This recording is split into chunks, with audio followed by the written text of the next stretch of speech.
chiffres du Rwanda Development Board indiquent qu'en 2024, le nombre de visiteurs dans les parcs nationaux ont augmenté de 10,7%. Les revenus ont augmenté de 8,5% et 27% sont provenus de ce parc des volcans.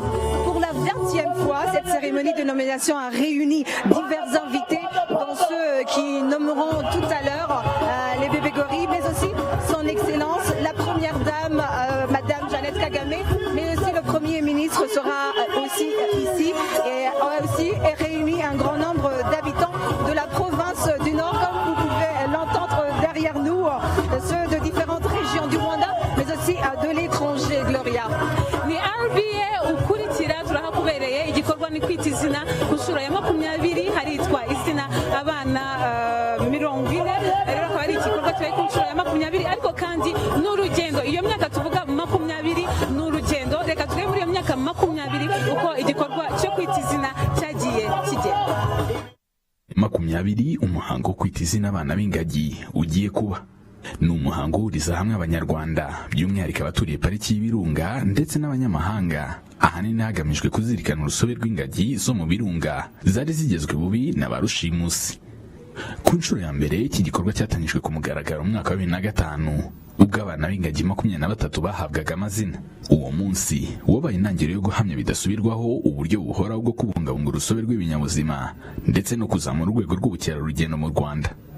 Kugeza ubu abana b'ingagi basaga 397 nibo bamaze guhabwa amazina. Igikorwa cyagizwemo uruhare na bamwe mu byamamare n'abayobozi bakomeye bo hirya no hino ku isi barimo umunyarwenya ukomeye w'umunyamerika Kevin Hart n'umwami w'Ubwongereza Charles wa gatatu. Umwana w'ingagi ngiye kwita izina ni umuhungu wavutse tariki 29 Mata 2022 mu muryango w'umuhuza ndetse na nyina Agasaro. Izina muhaye ni ubwuzuzanye. The name that I'm choosing is Gakondo. Izina muhitiyemo ni Gakondo. Gakondo! Yes! Gakondo! Nanyumvise. Did you hear that? Mwise Gakondo. I'm naming the baby Gakondo. Si ibyamamare bimaze kugira uruhare muri iki gikorwa cyo kwita izina gusa, ahubwo n'abanyarwanda batandukanye by'umwihariko bagaragaje uruhare rwabo mu kubungabunga urusobe rw'izi ngagi nabo bagiye bahabwa amahirwe yo guha amazina abana b'ingagi.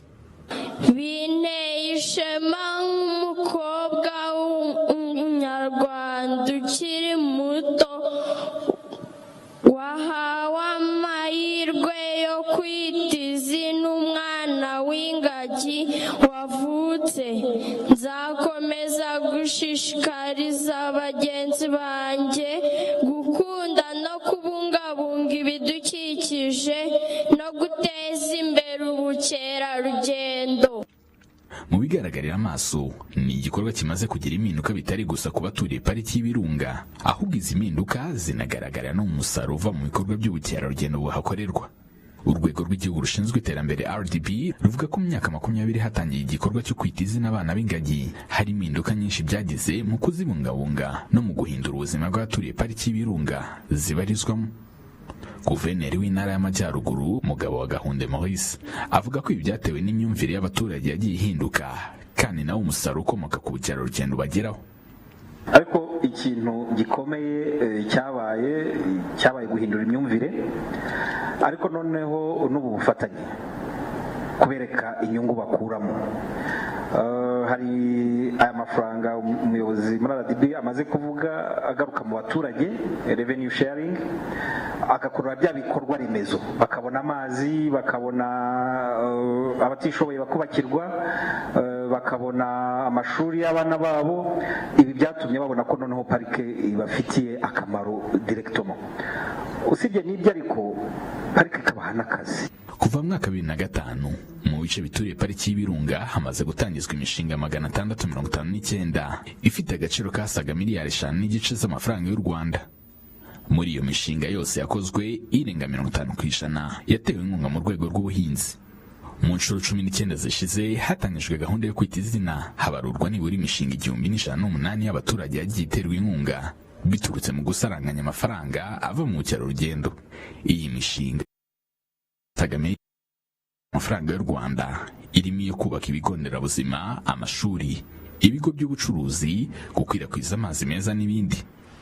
Bamwe mu baturage baturiye iyi pariki bahamya ko iki gikorwa cyo kwita izina kimaze kubahindura ubuzima kandi mu buryo bugaragara. Hari icyo bidufasha nk'ubu iyo abazungu baje naha hari ukuntu baza bakatishimira nanga se bakishimira icyo gikorwa akagira icyo bagenera leta nanga se twe abaturage bikadufasha. Rero niyo mpamvu tutagomba kwangiriza ahubwo tugomba gukumira ikiza cyatuma ingagi zangirika nanga se n'izindi nyamaswa. Kuva mu mwaka wa 2018 u Rwanda rwatangiye gahunda igamije guteza imbere ubukerarugendo ndetse no kumenyekanisha igihugu.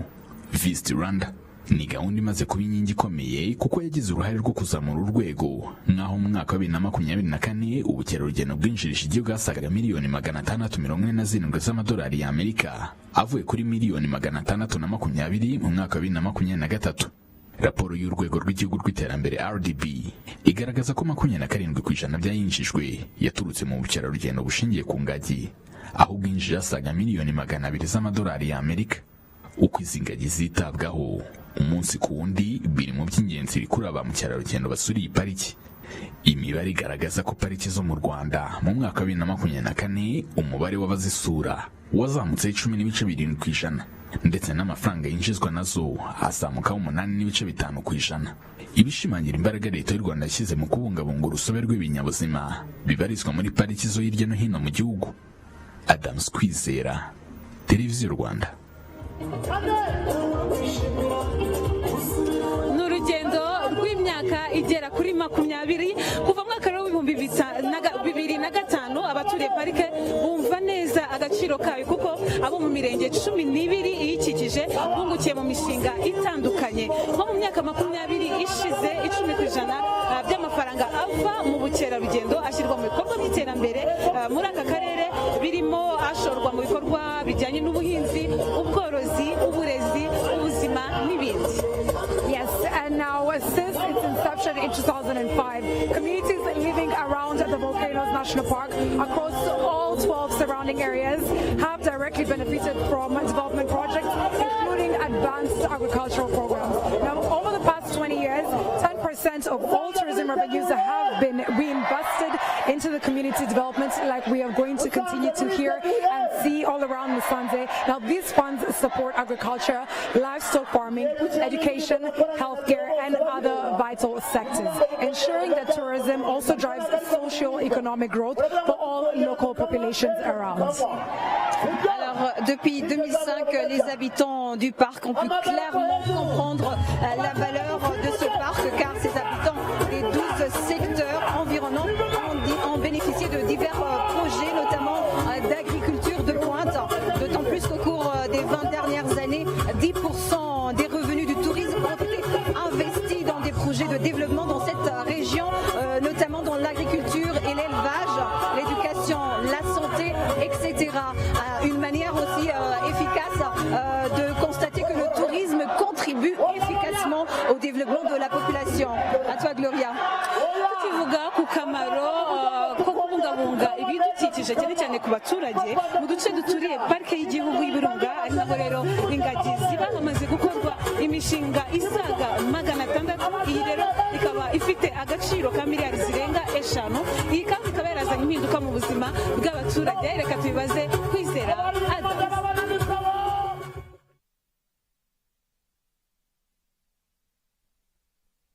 Hashize imyaka 20 hatangiye igikorwa cyo kwita izina abana b'ingagi. Ni gahunda yatangijwe ahanini hagamijwe kubungabunga urusobe rw'inyamaswa z'imusozi zirimo n'ingagi. Abaturage baturiye pariki y'Ibirunga bavuga ko kuri ubu bamaze kumva neza uruhare rwabo mu kubungabunga ibidukikije byari byibasiwe na ba rushimusi. Kubijanye no kubungabunga ingagi cyangwa se n'izindi nyamaswa turazibungabunga nta kibazo. Hari amashyirahamwe yagiye ashyirwaho ashinzwe kubungabunga izo nyamaswa zose zo mu ishyamba. Kuva umuturage utuye hano wese asobanukiwe no kubungabunga inyamaswa zo mu ishyamba. Ntago mperuka kubumva, uretse ko mu minsi ya mbere babikoraga, hakubona ntago mperuka kubyumva. basa nkaho baba bakanguriye kuzibungabunga bakatakibikora cyane. Pariki y'Ibirunga ni imwe muri pariki zikomeje gukura ba mukerarugendo umunsi ku wundi, cyane ko mu mibare y'urwego rw'igihugu rw'iterambere RDB igaragaza ko mu mwaka wa 2024 umubare w'abasura pariki zo mu Rwanda wazamutse 10.7%. Amafaranga zinjiza azamuka 8.5%, ndetse 27% yinjijwe avuye mu bukerarugendo bushingiye ku ngagi. Abaturiye pariki y'Ibirunga bamaze kumenya agaciro kayo, kuko kuva mu mwaka wa 2005 abo mu mirenge 12 ikikije bungukiye mu mishinga itandukanye irimo n'iy'ubuhinzi buteye imbere. Batwigisha ubuhinzi, guhinga ku butaka buke tukabona umusaruro, kandi dutangiye gusarura umusaruro wa mbere nta kibazo. Twiteguye ko benda kutwubakira n'umudugudu musha. Tubishimira imiyoborere myiza, by'umwihariko Perezida wa Repubulika Paul Kagame ufite imiyoborere myiza akatwigisha ibijanye n'iterambere.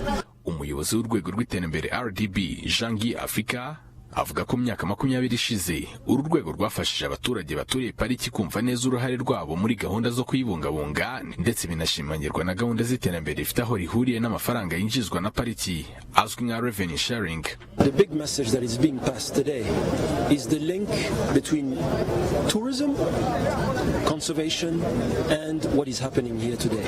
For the last 20 years, 10% of our tourism revenues have been allocated to the development of the districts. They have financed different activities ranging from agriculture, fish farming, education, health across the country's districts. And this is just one example of the ways in which we utilize tourism revenues to benefit the development of local communities.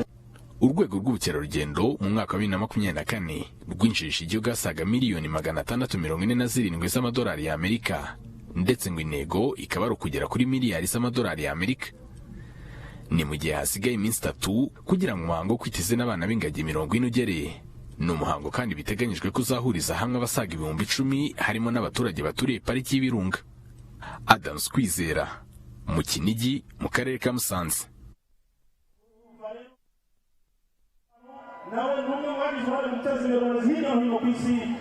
Ikaze nanone ni RBA ukomeje gukurikira, turi Kinigi ahagiye kubera kwita izina, umuhango wo kwita izina abana b'ingagi ubaye ku nshuro ya 20. Nkuko mubyumvishe kandi muri iyi nkuru nibyo abaturage bavuga yuko kubungabunga ibidukikije cyane cyane iyi parike y'Ibirunga byahinduye ubuzima bwabo. Turi kumwe na bamwe muri bo babyivugira baduha n'ingero zifatika. Tuguhaye ikaze, watangira wibwira abadukurikiye. Nitwa Mwambutsa Jean Damascene, abantu mu karere ka Musanze, umurenge wa Kinigi, akagari ka Nyonema. Yego, turi kumwe kandi n'umutegarugori, nawe watangira wibwira abadukurikiye. Nitwa Ntawera Griseri, abantu mu murenge wa Kinigi, akagari ka Nyonirima, umudugudu wa Butorwa ya kabiri. Reka wenda duhere kuri wowe Griseri, utubwire kubungabunga ibidukikije cyane cyane aha turi ni hafi ya parike y'Ibirunga, turi mu Kinigi. Kuri wowe bivuze iki mu guhinduka k'ubuzima bwawe? Kwita izina kuri uyu munsi ku nshuro ya 20 byahinduye ubuzima bwanjye. Mbere nari ndi umukene ukabije, nta kintu nari mfite na kimwe, nta mafaranga nabonaga, nta mwenda nabonaga, nta sabune nabonaga, nabibonaga bingoye bikaba gusaba. Ariko aho batangiriye kwita izina byahinduye amateka kuri njye. Ubu tuvugana twajyaga muri parike y'Ibirunga kwangiriza ishyamba, twacagamo imigano tukayishingiriza, iyindi tukayicana. Abagabo bakajya gutega inyamaswa, bakazana inyama tugateka. Ariko kuri uyu munsi ni twebwe turi kubungabunga parike y'Ibirunga, kuko ubu sahizi ndi umufatanyabikorwa wa RDB, ni perezidante wa koperative Korokire Kinigi ikorera muri aka kagari muri uyu murenge. RDB rero idufitiye akamaro kanini, kuko umutungo ukomoka kuri parike y'Ibirunga watugiriye akamaro, kuko barawuduhaye, baduhaye amafaranga ya revenue sharing. Ubuzima bwarahindutse, ubu mfite inka nkomora kuri RDB, mfite intama bampaye. RDB yatwigishije gukora umushinga w'ubutubuzi bw'imigano. Ubu dutubura imigano, ntabwo tukijya muri parike y'Ibirunga, twebwe turayitubura tukayiha abaturage. Ubu nta muturage ukijya muri parike y'Ibirunga, bose ubu twabahaye baduhaye imigano barayiteye ku migezi twateye imigano twatubuye ubu twarwanyije isuri muri rusange. Urakoze cyane Chriseri, ati ubuzima bwarahindutse, atubwiye uko kera byagendaga uburyo ari bo bangizaga parike y'ibirunga, ariko uyu munsi mukaba mufite uruhare mu kuyirinda. Damascene, wowe ubuzima bwawe uvuga ko bwahindutse bute ubikuye ku kuba waragize uruhare mu kubungabunga ibidukikije by'umwihariko iyi parike y'ibirunga? Ubuzima bwanjye bwarahindutse, nje nari n'umuturage uri hano niho navukiye, ariko kuba tutarabona ku mafaranga yo gusaranganya avuye ku bukerarugendo, narandi umuhinzi uhinga ku buryo budasobanutse, ku buryo nahingaga ari uburyo bwo gushaka ibyo kurya, nahingaga nibura mu mezi ane ngasarura ibiro 50, ariko aho batwigishirije ibijyanye no kwiteza imbere ubu nsigaye mpinga ku buryo mu mezi ane nshobora gusarura toni y'ibirayi. Ibyo mbikesha ku mafaranga asaranganywa kuva ku bukerarugendo. Twebwe mbere y'igihe ndetse n'ababyeyi bacu mu murage bari bafite baratubwiraga ko bari batunzwe n'ishyamba, ariko aho twasaziye twe twaje guhugurwa, duhabwa amahugurwa na RDB batwigisha ibyiza byo kubungabunga parike, tubyinjiramo ku buryo ubu ngubu natwe turi abarinzi ba parike, uburyo dufasha abakerarugendo abatwara imizigo, tukora urukuta ku buryo bwo kumira inyamaswa, ku buryo n'abaturage baturiye kuri parike muri bwo amafaranga ava ku bukerarugendo iyo bayatanze aradufasha, avamo gutanga mitiweli ku gihe, kurihira abana mu ishuri, ku buryo ubu ngubu bigaragara.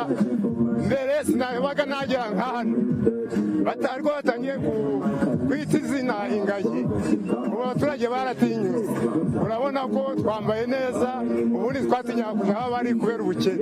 Urakoze cyane. Kwita izina ku nshuro ya 20 bivuze iki kuri wowe nko mu ijambo rimwe cyangwa abiri? Jewe kuri njye bifite agaciro kanini, kuko ubu nizeye yuko n'ubundi umutungo uzakomoka kuri parike nabwo nzaryaho. Urakoze cyane. Kwita izina ku nshuro ya 20 abana b'ingagi bivuze iki mu ijambo rimwe cyangwa mu nteruro imwe? Icyo bivuze, mu karere ka Musanze turi abanyamahirwe ba mbere babona abayobozi buri mwaka baje mu muhango wo kwita izina n'abanyamahanga, ku buryo twewe abandi badaturiye parike amahirwe ntibayabona, ariko twe tuyafite amahirwe 100% yo guhura n'ubuyobozi, tukabona perezida wa repubulika dusura buri mwaka, ndetse n'abayobozi bakorana tukababona, n'abanyamahanga bakaza kudusura. Murakoze cyane. Mwabyiyumviye rero, bati ubuzima bwarahindutse bigizwemo uruhare n'iyi parike y'ibirunga mu kuyibungabunga, bati hari imishinga myinshi yaje iraduhugura, bati none ubuzima bwarahindutse. Hari benshi n'ubundi rero ibigo bitandukanye bikomeje uyu murage wo kuba mu bijyanye no kubungabunga urusobe rw'ibinyabuzima, cyane cyane iyi parike y'ibirunga. Martina, umwanya n'uwawe. Thank you very much, Gloria. Now we have just heard from the residents of Musanze who have had a direct impact of Kwita Izina and what it has done for the community, what the tourism efforts have done for the community, how much they've benefited from that, as well as revenue sharing and how they've been able to put themselves first, Kwita Zimbere, and so much more. Now let us also hear from those who are at the forefront of the conservation efforts. Now joining us is Felix Ndagijimana, the Rwanda Country Director for the Ellen DeGeneres campus of the Diane Fossey Gorilla Fund. Now this organization has been at the heart of gorilla conservation for decades, continuing the legacy of Diane Fossey while also shaping the future of conservation here in Rwanda. Felix, thank you for joining us here today. I'm sorry, I didn't hear what. Thank you for joining us here today. Thank you for having me. Yes. Now, Felix, the 20th anniversary of Kwita Izina is upon us here today.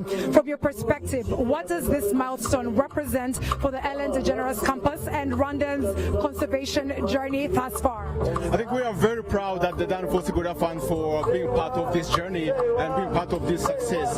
So as you may know, the work that we do that focuses on research, that focuses on building the next generation of conservationists, that also focuses on building resilient community, more or less ties into what this event is about. So we're very, very proud of all the achievements, and we obviously, having been here for 57 years, we look forward to continue to being part of these efforts by the government of Rwanda, by all the partners that are involved in this conservation of mountain gorillas.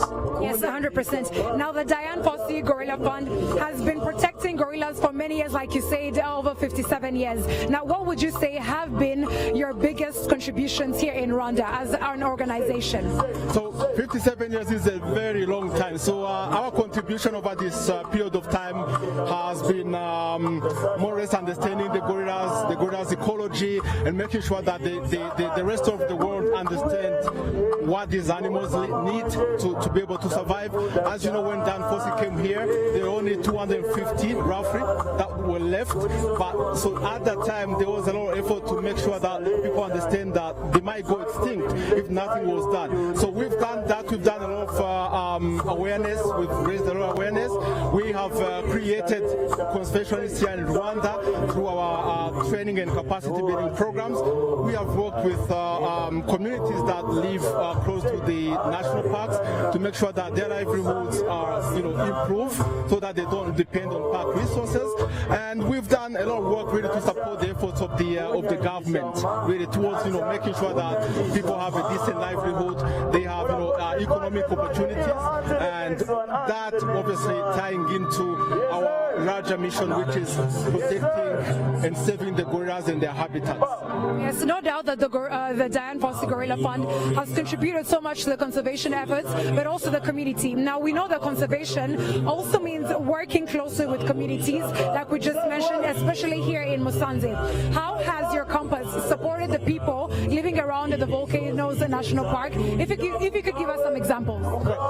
Communities are like a critical element of the work that is done by the Fossey Fund to conserve the gorillas in their habitat. So again, as I said, over the years we supported livelihoods, communities, providing clean water, making sure that kids have all what they need to be able to go to school supplies. We've done that. We've built classrooms in Bisate and other areas. And right now the campus is a huge attraction, right, for international guests, also for Rwandans. To date, as you know, the campus was opened 2 years ago, and we have hosted over 130,000 people.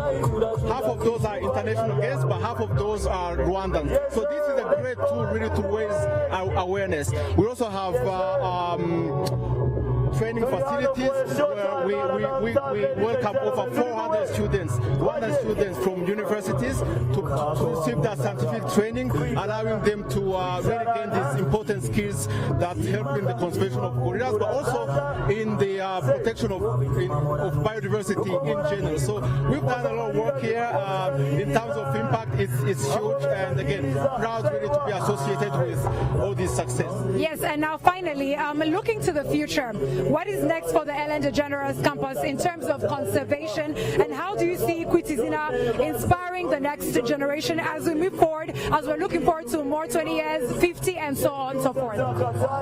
First of all, one important element of our work is to bring the skills that are needed to conserve the gorillas and the biodiversity here in Africa, in Rwanda. So one of the things that we do is to build laboratories that allow us to do scientific research, making sure that the staff are trained in how to use these labs. So that's a very critical component, something that we look forward to expanding on, and then really being ready to face the challenges that are, certainly going to come towards, biodiversity conservation. We look forward to continue to support the efforts of the government of Rwanda and all the other partners that are based here and in the region to build on this successful mountain gorilla conservation program. And then, again, very proud of has been achieved so far. Wow, thank you very much for sharing your insights, and thank you for the incredible work that the Diane Bossy Gorilla Fund continues to do. Please continue to enjoy your day. Now, these efforts continue to remind us that conservation is not just about wildlife, but also about the people and the future that we all continue to share. So, over to you, Michelle. Merci beaucoup, Martina. À présent, nous allons parler conservation. Je suis avec Ngoga Télésphore. Bonjour. Bonjour. Alors, vous êtes analyste de la conservation. Quel rôle, je dirais, cette cérémonie de Kwita Izina joue dans la sensibilisation de la conservation des gorilles de montagne? Il est vrai que cette cérémonie de Kwita Izina, la cérémonie d'attribution de nom aux gorilles, c'est une façon de montrer au public en général les efforts de conservation auxquels le Rwanda a consenti.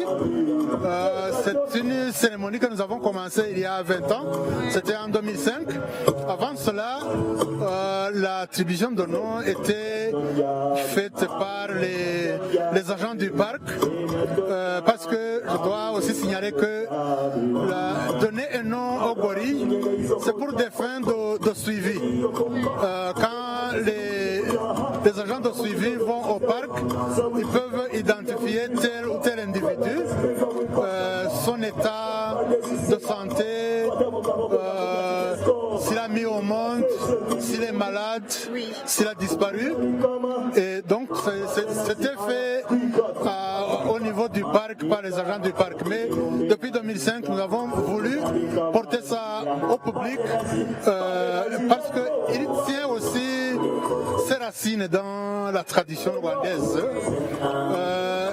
Un nouveau-né dans nos familles rwandaises, on lui donne un nom, le nom qui va le marquer toute sa vie, et le nom est donné suivant les circonstances de sa naissance. Comment était la famille, comment était l'environnement, c'est ça qui motive le choix du nom. Et c'est ce que nous faisons, nous combinons donc ces aspects de conservation à la culture rwandaise, et ça nous donne une occasion de faire un rapport, de montrer au monde entier ce que le Rwanda fait en termes de conservation des gorilles de montagne. Alors, les gorilles de montagne sont... akagiseta abanza kwitunganya nibimufata umwanya she knows me naho bagira abatuzi bakanseka bashaka ko tujyana we yabagitangira ngagitanika siye winaniwe na barabizi iniga zamukoze magasi ica mukwereka munani this bitch siye mugongo buka ndagaswi inigicunze nabayitefu imihanda yo yeah tugende. Let's go first it.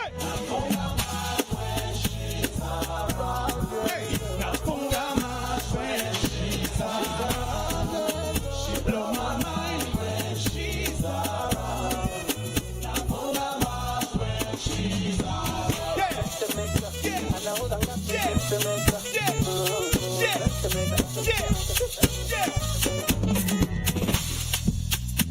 Baciye. Çok itangire. Geldi. You fit to your moves. Nisizagaruka. Kitumekata. Mbere y'ibamba. Nabikubwira uti. Kugukoraho ashwita. Kondisha makeup. Kumura ntabwo ari. Twese nabikubwira. Kugukoraho ashwita. Kondisha makeup. Kumura ntabwo ari. Babaria umbego nanjye ndi umuntu. Winyitishije imbeho nikameho nka Shabare. Ibuka turi Congo na Tanzania warabikoze. Ibuka turi Lagos na London. Wado. Gutya uri ku ngora. Kwese oya habereka ku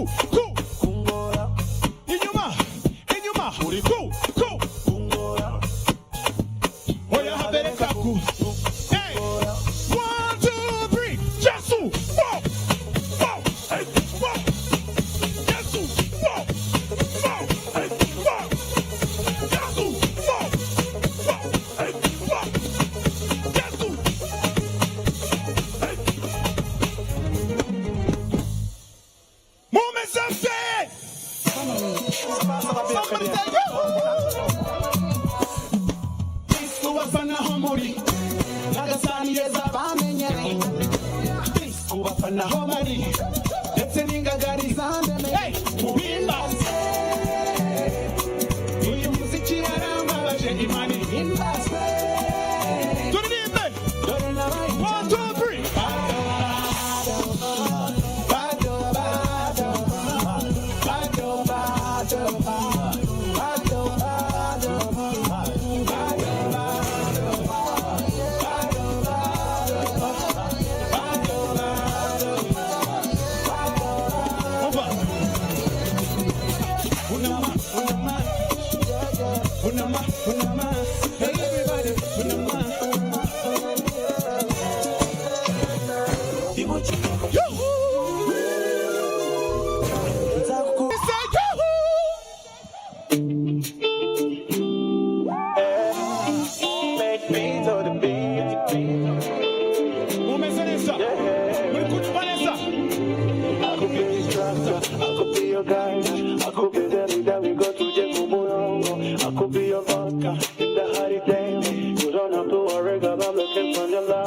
Don't even think about it. I've been there before. I wanna give you license, you take over the city. KGL, when you call, you come into the money. Take it easy, don't complicate it. If I take simple, mommy, take time, don't rush it. Cause you know me, the movie comes shortly. So whenever you make it to the morning, sweet lover, you're the only one. Pick up the phone, just say hi, sweet lover. I wanna look at you, baby, kidogo, Katerina. Say whatever you say, she's my lover, I deserve her. I wanna look at you, baby, kidogo, Katerina. Hey, say whatever you say, she's my lover, I deserve her. I could be your instructor, I could be your guide, I could be the leader, we could be the kumulongo. I could be your vodka, in the high daily. You don't have to worry, I'm looking for your love. Otoño nafata konji, otupige pongi. Dekafone mitenjira makadeji, ishire kure yanje. Bamono mozo ngedisanga police, cause you light up the fire upon me. Love poison for me, yeah. Look what you've done to me. Icha tu famese, na no mongi zukuri. Angoma moko manga, angoma moko manga. Icha tu famese, na no mongi zukuri. Na no nyibira kabanga, na no nyibira kabanga. I'm ready to die for you. This struggle, this wine for you. Caterpillar, caterpillar, my right or die. Ready to die for you. Struggle, this wine for you. Oh, you say, my right or die. Johnny, we walk caterpillar. Johnny, we walk caterpillar. I don't wanna change. I don't wanna change. Izuba ritishe, kazi natole, signoro tante zeron, batiri naichaji rage, oyo mundi ladi stopping abande babanje, ingaji uji ugoha, kurusa komori kumbe. Samboya, dala naicha me telefone, Samboya, urasanga nikotinde. Vite sosisa, vite banana, urakora choice upatiki ushaka. Vite sosisa, vite banana, urakora choice upatiki ushaka. Na wenda kuzi mukobwa wa mumuji. Musanze, tujende, let's go. Baby Samoya, murugo Samoya. Jewana Samoya, murugo Samoya. Oh baby Samoya, jeze, murugo Samoya. Hile katuwa nani Samoya.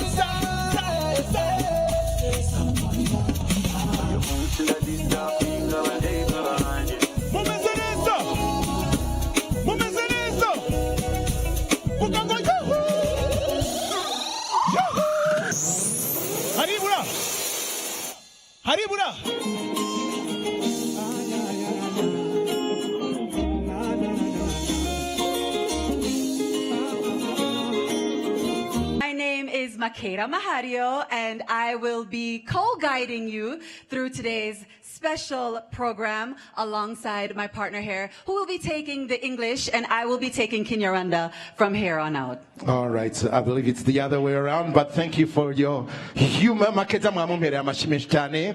Tumwakirana amashimeshi cyane. Nanje reka mbabwire ko nishimiye ndetse na cyane kubana namwe. Nitwa Lion Imanzi, ndi intare yanyu muranzi. Bivuga yuko natwe intare twishimiye iterambere ry'ingagi. Tuziha amashimeshi cyane. Turakomeza kandi kubishimira cyane banyarwandakazi namwe shuti z'u Rwanda mwaje kwifatanya natwe muturutse mu mpande zose z'isi mu kwifatanya muri uyu muhango wo kwita izina abana b'ingagi 40 bose. Tubita twishimira cyane kwaguka kw'imiryango yabo ndetse no kuvuka kw'abo bana b'ingagi bavutse umwaka ushize ndetse n'umwaka wabanjirije. Tunashimangira gahunda zo kubungabunga urusobe rw'ibinyabuzima. Tunishimira cyane iterambere byazaniye aka karere ndetse n'abaturage baturiye parike ndetse n'igihugu muri rusange. This morning, we mark the incredible milestone of 20 years of conservation efforts, having named almost 400 baby gorillas in the past 19 ceremonies. And this year, the event is rising to the occasion with some incredible namers from right here in Rwanda and also from across the world. And we also have some very, very generous sponsors as well. Absolutely. Nyuma yo kwita izina abana b'ingagi hafi 400 mu nshuro 19 zahise z'uyu muhango, uyu munsi twiteguye kwita izina abana b'ingagi 40 bose, tubifashijwemo n'abashyitsi b'imena batugendereye ndetse n'abafatanyabikorwa bacu badahwema kudutera inkunga kugira ngo ibirori nk'ibi ngibi tuhuriramo bishobore kubaho ndetse binagenda neza. Turagira ngo muri uyu mwanya dufate umwanya tubashimire cyane abo batera nkunga bacu. So with this, we want to take a moment to thank our sponsors. I will start with the conservation lead partners, Rwanda Green Fund, one and only Gorilla's Nest Legacy XP. And for our next category of sponsors and partners, we have our sustainability partners, and that is BK and Grow to Scale, which is a consortium composed of AFR, BPN, and ESP, supported by MasterCard Foundation. We'll continue with the Big Five conservation partners and beyond: SP Limited, African Wildlife Fund, Igiti Kiwumwe, MTN, Bralirwa, Clio Boutique Hotel, Inyange Industries, Akadira Aviation Limited, KGRV and RSSB, Rwanda, Movenpick, and Brussels Airlines. And for our final category of sponsors and partners, we have the Wildlife Resilience Partners, which is comprised of Azam, Total Energy, Canal Box/GVA, Canal Plus, Luxury Africa Tours, Africa Unique Safaris and Tours, Shalom Safaris, Primate Safaris, Heritage Safaris, Marriott Hotel, Mantis Collection, and Songa Africa. So a very big thank you once again to all of these partners and sponsors who are making it possible for us to be here celebrating this day right now. Reka twongere tubasabe duhuze ibiganza dushimire cyane abo batera nkunga bose mubampera amashi menshi cyane, amashi menshi cyane yandi y'urufaya uko nguko rwose bavanzimwe. And I'm going to need also our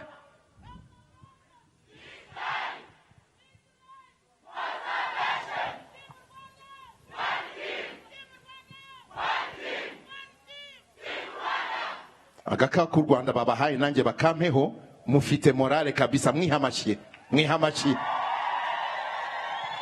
I'm going to also need our English-speaking guests, our friends of Rwanda, our Rwandans from here, everyone who is speaking English. Please show us some love as well. Show us that you're here with us, you're having a good time, and you're ready for today's Kwita Izina ceremony. We are very pleased indeed to be here with you all. Turabishimiye cyane abashyitsi bacu baturutse mu mpande zose z'isi. Okay, so as we await the arrival of our very special guest of honor, we would like to go ahead and throw it back to DJ Ira, who is going to keep the vibe high for us as we start very, very, very shortly. kugira ngo dutangirane noneho igikorwa nyirizina cyaduhurije aha. Hari abashyitsi b'imena dutegereje, nibagera hano turakomezanya n'ibirori byacu. Gusa DJ Ira arahari, reka tumusabe nawe yongera akore mu nganzo za ndirimbo ukuntu azidukinira neza mu buhanga bwe tumuziho.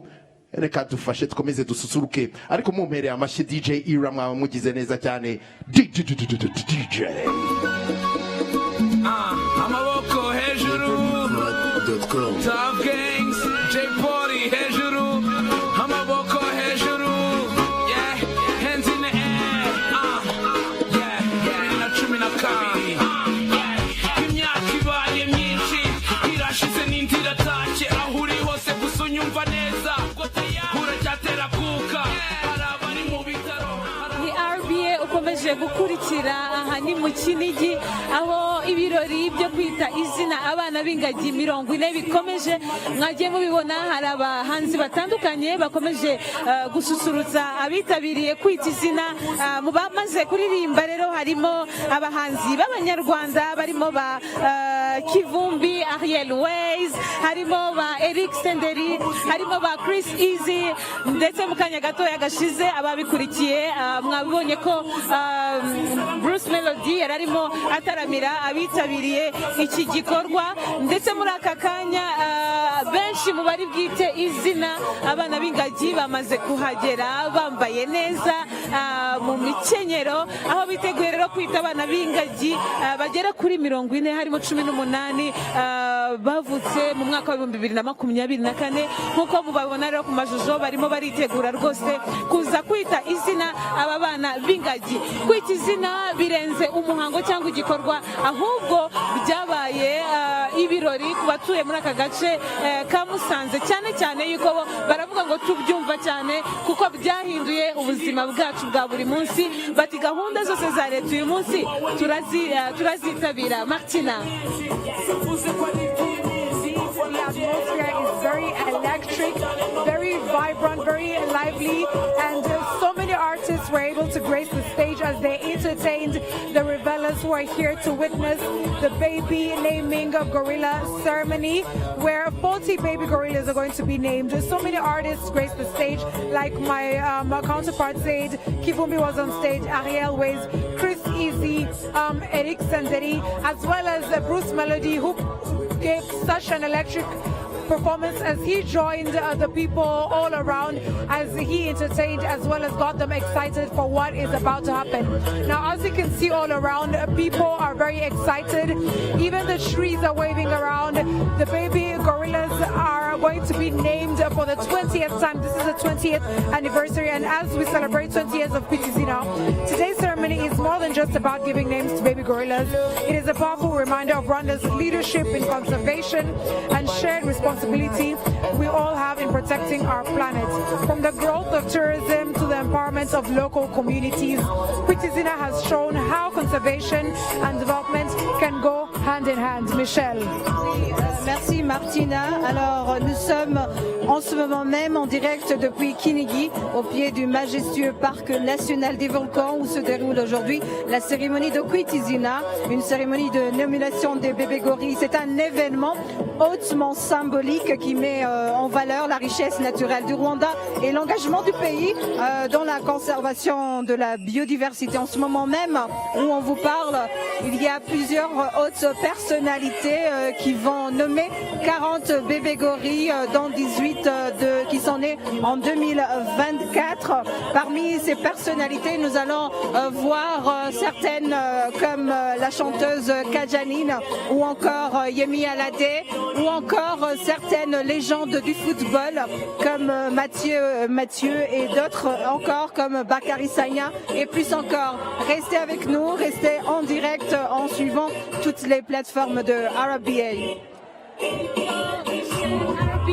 ibabereye aha ijana, aho rero n'ubundi muri aka kanya hakomeje kugenda hanafatwa amafoto y'urwibutso cyane cyane kuri aba bitabiriye by'umwihariko abari buze kwita amazina abana b'ingagi bagera kuri 40 tubibutsa yuko muri bo 18 bavutse mu mwaka wa 2024. Ariko kandi reka twongere tugaruke ku cyo iki gikorwa kivuze cyane cyane tureba imibare yerekana. Tubibutse yuko imibare y'urwego rw'igihugu rw'iterambere RDB igaragaza ko mu mwaka wa 2024 umubare w'abasura pariki zo mu Rwanda wazamutseho 10.7%, amafaranga zinjiza azamukaho 8.5%, ndetse 27% yo yinjijwe avuye mu bukerarugendo by'umwihariko bushingiye ku ngagi. Ku nshuro ya 20 kandi iki gikorwa cyo kwita izina tubibutse ko cyitabiriwe n'abashyitsi batandukanye by'umwihariko. Ariko reka tugaruke ku baturage bo mu ntara y'Amajyaruguru, ubona ko babukereye ari nako bakomeza guhamya impinduka bavanye mu kubungabunga ibidukikije, urusobe rw'ibinyabuzima, ariko by'umwihariko iyi parike y'ibirunga, aho bavuga bati kera twari muri bamwe mu bayisenya, twari muri bamwe mu bahiba imigano, ariko uyu munsi twarigishijwe ndetse dukomeje kuyibungabunga kuko yahinduye ubuzima bwacu. Mu bashyitsi rero bakuru bategerejwe ahangaha twibutse ko harimo Minisitiri w'Intebe w'u Rwanda, ariko kandi na nyakubahwa First Lady Jeannette Kagame. Martina. Yes, thank you, Gloria. Now, like the saying goes, numbers never lie, and we've continued to hear about the statistics and how much the conservation efforts have really impacted the growth of the tourism sector here in Rwanda. Now, since 2005, communities living around Volcanoes National Park across 12 surrounding sectors have directly benefited from development projects, including advanced agriculture programs. Now, over the past 20 years, 10% of all tourism revenues have been reinvested into community development. These funds support agriculture, livestock farming, education, healthcare, and other vital sectors, ensuring that tourism also drives socio-economic growth for local populations. And we continue to understand that this Izina ceremony that has been taking place for the past 20 years, because this is the 20th anniversary, has brought about and attracted distinguished guests, including those who have the honor of naming gorillas this beautiful day. 40 baby gorillas are going to be named, 18 of which were born in the year 2024 and 22 who were born in 2025. And we will also have the honor of having amongst us the Right Honorable Prime Minister Dr. Justin Sengiyuba, as well as Her Excellency First Lady Jeannette Kagame, who are going to grace the baby naming ceremony this afternoon. Alors Martina, en parlant de protection de l'environnement, de la conservation et de la protection de la biodiversité, spécialement pour la protection des gorilles de montagne, le campus Hélène DeGeneres du Dian Fossey Gorilla Fund a été inauguré en 2022 à Kinigi, près du parc national des volcans. C'est un centre moderne dédié à la recherche, l'éducation et la conservation des gorilles de montagne, construit grâce au soutien de Hélène Fund. Ce site de 12 acres regroupe un centre de recherche scientifique de pointe, un centre d'éducation pour étudiants et chercheurs et une galerie de conservation interactive retraçant l'héritage de Dian Fossey. Bien, nous sommes en direct de Kinigi. Il y a les différentes personnalités qui se trouvent devant nous et tout à l'heure nous allons accueillir notre invité de marque avec nous, Gloria. Yego Michel durakoze cyane ni RB ukomeje gukurikira twe aho turi ni mu Kinigi ahagiye kubera kwita izina abana b'ingagi ku nshuro ya 20 abitwa izina n'abana bagera kuri 40. Aha rero twakomeje n'ubundi kugaruka kuri bamwe mu bakomeje gushyigikira imishinga yose ibungabunga urusobe rw'ibinyabuzima, by'umwihariko abakora nko mu bushakashatsi mu bijyanye n'ibinyabuzima by'imusozi nk'ingagi, aho rero bamwe bamwe muri abo twagiye tuganira bavuze ko bashima uruhare rw'ikigo cy'ubushakashatsi ku ngagi n'urundi rusobe rw'ibinyabuzima mu kumvikanisha uruhare isi ifite mu kubungabunga ibi binyabuzima. Iki kigo rero cyubatse mu murenge wa Kinigi ahitegeye ibirunga Sabyinyo na Gahinga na Muhabura, aho bavuga ko mu gihe cy'imyaka 3 kimaze gitangiye gukora hagaragara urujya n'uruza umunsi ku wundi rw'abasura parike y'igihugu y'ibirunga bahanyura bagasobanurirwa mu buryo bwimbitse imibereho y'ingagi n'ubwo zibungabunzwe. By'umwihariko muri iki kigo aho hashyizweho ikoranabuhanga rizwi nka Gorilla Tech.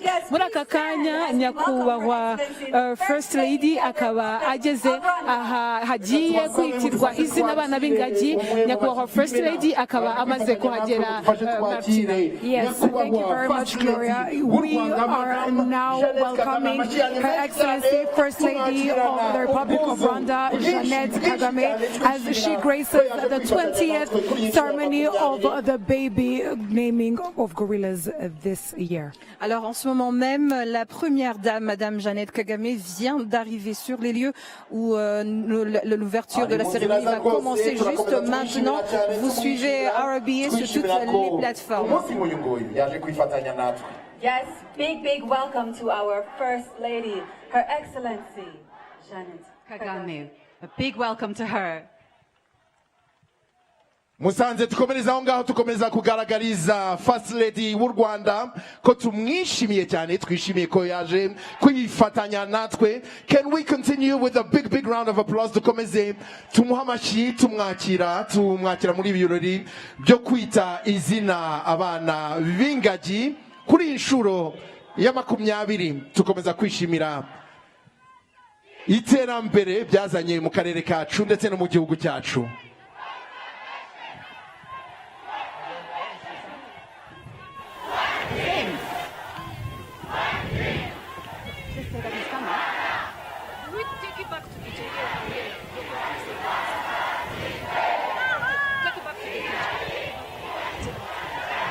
That was her, right? That was her.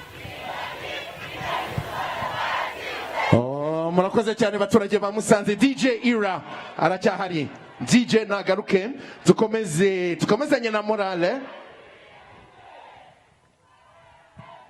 As we await our guest of honor. Mu gihe dutegereje umushyitsi Nizere ko aho muri hose rero mukomeje kumererwa neza. Ni RBA hafi yawe, ni RBA mu Kinigi ahagiye kubera ibirori byo kwita izina abana b'ingagi 40. Bamwe mu bashyitsi bakuru bakaba bamaze kuhagera. Nyakubahwa First Lady Jeannette Kagame akaba amaze kugera aha aje kwifatanya n'abitabiriye iki gikorwa kwizihiza ndetse no kwita izina abana b'ingagi, ndetse hari abamaze kuhagera cyane by'umwihariko abari buze kwita izina abana b'ingagi. Ngira ngo Martina wadusubiramo bamwe mu bari bwite izina abana b'ingagi kuri uyu munsi. Harimo ba Kajani, harimo abahanzi batandukanye, harimo Yemi Alade, harimo Atanazi Mukabizimungu, harimo n'abandi benshi batandukanye wagenda bakomozaho Martina. Yes, thank you very much, Gloria. Like she just mentioned, we're only going up from here. The excitement is through the roof, or if I could say through the sky, in regards to the atmosphere that we're having here. We just welcomed one of our guests of honors, Her Excellency First Lady of the Republic of Rwanda, Jeannette Kagame, as she is going to be taking part in presiding over this ceremony, naming of baby gorillas for the 20th edition. And we have very many prestigious guests and namers who are amongst us, who have flown from across the world, as well as Rwandans.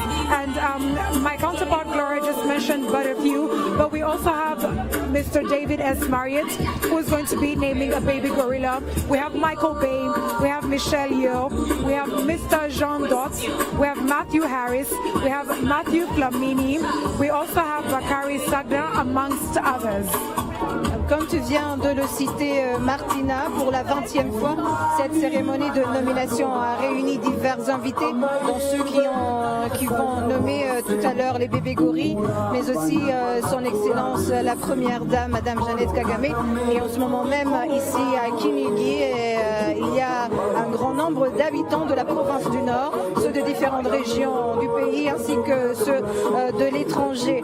Parmi les personnalités publiques qui vont nommer les bébés gorilles, nous avons Yemi Alade, Athanasi Muka Bizimungu, nous avons Suzanne Sinegal, Gagan Gupta, Camille Rebello, nous avons Luis Garcia, Bakari Saya, Zinong, Monsieur MK Lee, Madame Suzanne Chin ou encore Jean de Dieu Niyonzima.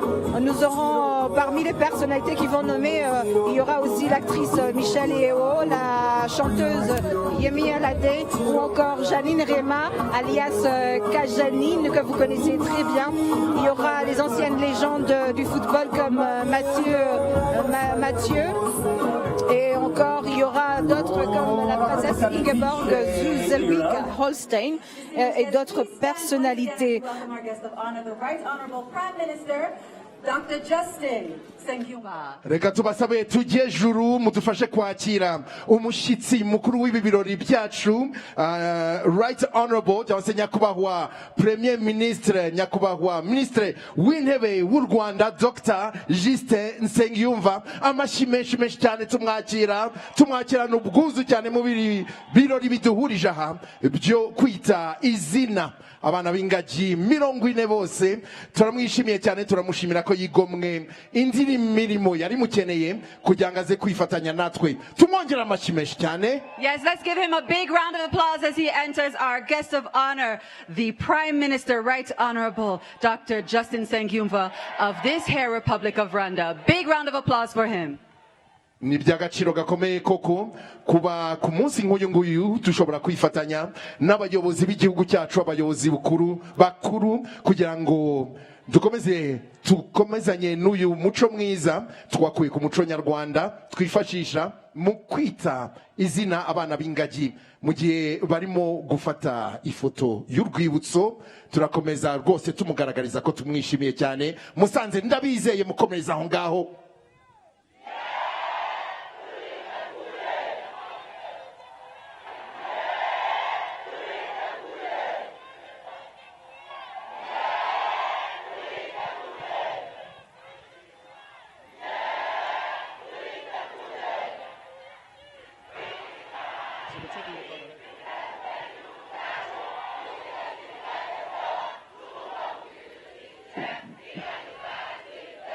We take this moment for our guest of honor, Your Excellency First Lady, Governor of Northern Province, and the CEO of RDB just took a nice photo there in order to commemorate this moment in history, a beautiful thing. Turabyishimiye koko kuba abantu baje kwifatanya natwe. Turavuga abashyitsi b'imena baje kwifatanya natwe ndetse n'umushyitsi mukuru nyakubahwa Ministre w'intebe w'u Rwanda Dr. Nsengiyumva Justin waje kwifatanya natwe. Turanavuga na nyakubahwa First Lady w'u Rwanda nawe waje kwifatanya natwe. Ni by'agaciro gakomeye. Komeza Maketa. Now we ask that you remain standing please for the national anthem. Mbere yuko twicara tukomeze duhagarare mu gihe bari kudukinira indirimbo yubahiriza igihugu cyacu.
barakoze cyane kompanyi Musique idufashije mu kudukinira indirimbo yubahiriza igihugu cyacu. You may be seated. Thank you. Reka tubasabe twicare kugira ngo tukomezanye n'ibirori byatuhurije aha. Right Honorable Prime Minister, esteemed namers, conservation champions, distinguished guests, it's my pleasure and my privilege to be welcoming you once more today for the 20th edition of Kwita, Izina, a Rwandan annual gorilla naming ceremony in celebration of our ever-growing mountain gorilla community in the tradition of the Rwandan cultural practice of coming together to name little baby newborns. My name is Makeda Mahario, and it will be my honor to be one of your guides as we make our way through today's program. Arakoze cyane Makeda, nanjye nitwa Lion Imanzi, nishimiye cyane kwifatanya namwe ndetse no kwifatanya na mugenzi wanjye mu kuyobora gahunda z'uyu munsi. Reka mbonereho nanjye kubaha ikaze ndetse no kubashimira nyakubahwa mushyitsi mukuru, namwe bashyitsi bahire mwaje kwifatanya natwe, tutibagiwe abashyitsi baturutse impande zose z'isi kugira ngo bifatanye natwe muri uyu muhango dukomora ku muco nyarwanda wo kwita izina. Twishimira cyane kuvuka kw'abo bana b'ingagi 40 ndetse no kwaguka kw'imiryango yabo. Now, without any further ado, we're going to dive right into our program. We'd like to take this moment to invite the governor of Northern Province to the stage to make his official welcome remarks. Murakoze cyane, turajya ngo mubitwemereye nyakubahwa mushyitsi mukuru muri uyu mwanya dutumire cyangwa se dusabe guverineri w'intara y'Amajyaruguru bwana Mugabo wa Gahunde Maurice kuduha ijambo ry'ikaze yaduteguriye. Murakoze.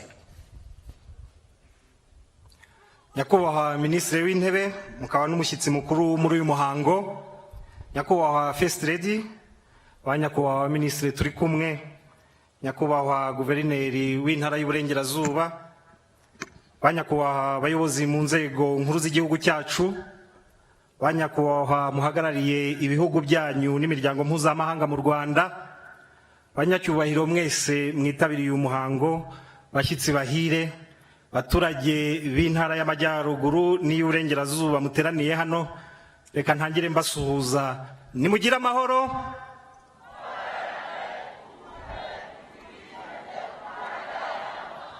Nimugire ubukire.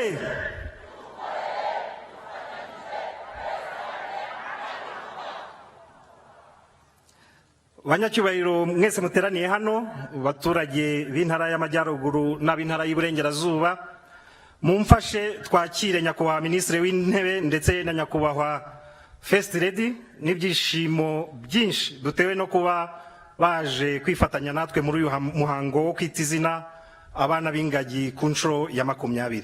Mumfashe tubakirane amashyi n'impundu nyinshi.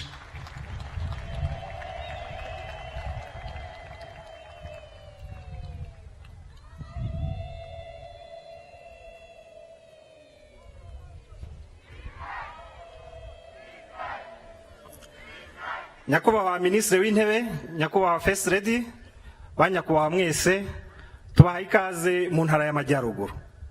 Uyu munsi abaturage b'Intara y'Amajyaruguru n'ab'Intara y'Uburengerazuba bishimiye kubana namwe muri uyu muhango wo kwita izina abana b'ingagi ku nshuro ya 20, aho abana b'ingagi 40 bagiye kwitwa amazina.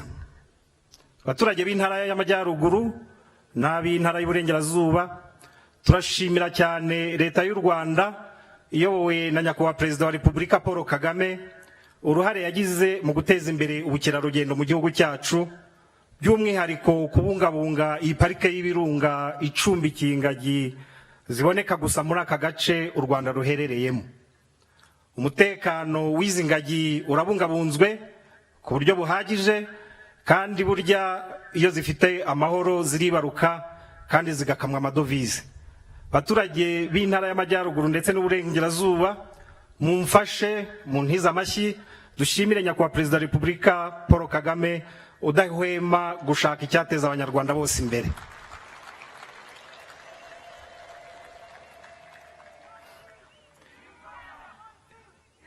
nyakubahwa minisitiri w'intebe, nyakubahwa First Lady, abaturage b'intara y'amajyaruguru n'uburengerazuba barashima cyane umushinga mwiza wo kwagura parike y'ibirunga, umushinga twizera tudashidikanya ko uzatuma ubukerarugendo burushaho gutera imbere mu ntara zacu zombi. Kuba uyu muhango wo kwita izina abana b'ingagi ubera mu ntara yacu y'amajyaruguru ni ishema n'icyubahiro kuri iyi ntara yacu. Ni umwanya twe dufata tukazirikana ku mutungo kamere dufite ariwo ngagi zo mu birunga, ingagi zifite uruhare rukomeye mu kuduteza imbere no guteza imbere igihugu cyacu. Uyu muhango rero ni umwanya mwiza wo gukomeza kurushaho gushishikariza abaturage kubungabunga urusobe rw'ibinyabuzima no kwita by'umwihariko kuri iyi parike y'ibirunga. Nyakubahwa minisitiri w'intebe, nyakubahwa First Lady, munyemerere nkoresha uyu mwanya kandi nshimire byimazeyo leta y'u Rwanda ku cyemezo yafashe cyo guteza imbere imibereho myiza y'abaturage baturiye inkengero z'iyi pariki mu rwego rwo gusaranganya umusaruro ukomoka ku bukerarugendo. Abaturage baturiye iyi pariki bakomeje gukorerwa byinshi byiza bivuye muri uyu musaruro usaranganywa buri mwaka, birimo kubakirwa amazu, guhabwa amatungo, ibikorwa remezo birimo amashuri, amazi meza, amavuriro n'ibindi. Bishimira ko kuva iyi gahunda yatangira imishinga 695 yatewe inkunga ingana n'amafaranga miliyari 6 na miliyoni 800 mu mirenge 12 irimo parike y'ibirunga. Nyakubahwa minisitiri w'intebe, nyakubahwa First Lady, iterambere ryihuse ry'imijyi yacu nk'umujyi wa Musanze mwiboneye ubwo mwazaga muri uyu muhango, iterambere ry'imijyi nk'umujyi wa Rubavu ndetse na za centre z'ubucuruzi zikikije uyu muhanda mwanyuzemo Kigali Musanze Rubavu rifitanye isano ya hafi n'ubukerarugendo bukorerwa muri iyi parike y'ibirunga. Abacuruzi ndetse n'abandi bikorera bamaze kwiteza imbere mu buryo bugaragara. Kubera izi nyungu tuzi neza ziva mu bukerarugendo, tuzakomeza gukangurira abaturage bacu kubungabunga umutekano w'iyi parike, ingagi zirimo ndetse n'urundi rusobe rw'ibinyabuzima ruhaboneka. Nk'uko bigaragara mu nsanganyamatsiko y'uyu mwaka, umurage wo kubungabunga urusobe rw'ibinyabuzima hitawe ku baturage hanagamijwe kugenera ubuzima bwiza abazadukomokaho bose, cyangwa a legacy of community centered conservation securing a sustainable future for all. Abaturage b'intara zacu zombi bazi neza agaciro k'insanganyamatsiko. Ibi bakaba bisobanurirwa n'iterambere ndetse n'imibereho irushaho kuba myiza buri mwaka kubera urusobe rw'ibinyabuzima ruboneka muri parike zacu rugakurura ba mukerarugendo b'amahanga yose. Mboneyeho gushishikariza urubyiruko rw'intara zacu gukomeza kwigira ku bikorwa nk'ibi, rukarushaho gukunda igihugu, rukagira uruhare mu kurengera ibidukikije no guteza imbere ubukerarugendo bushingiye ku muco n'umutungo kamere. Mu gusoza, ndashimira urwego rushinzwe iterambere mu Rwanda RDB n'abafatanyabikorwa bose twafatanyije gutegura uyu muhango. Ubufatanye bwabo ni ingenzi mu kurinda pariki y'ibirunga ndetse no guteza imbere ubukerarugendo burambye. Nyakubahwa minisitiri w'intebe, nyakubahwa First Lady, banyakubahwa mwese, munyemerere nsozera ijambo nongera kubifuriza ikaze mu ntara yacu y'amajyaruguru ndetse no kwifuriza abatugendereye bose muri uyu muhango kuza kugira ibihe byiza mu ntara yacu. Murakoze, mugira amahoro y'Imana.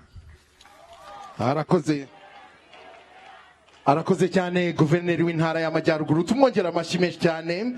Thank you so very much to our governor of the Northern Province. Thank you for your remarks, your welcoming remarks in welcoming our guest of honor, the Right Honorable Prime Minister, as well as the First Lady of Rwanda and all our neighbors, of course. And thank you for highlighting the importance of this event and conservation as a whole, and the revenue streams that it has created for this region and for the country at large. Muranyihanganira nabuze icyongereza kivuga ngo kamwe amadevize.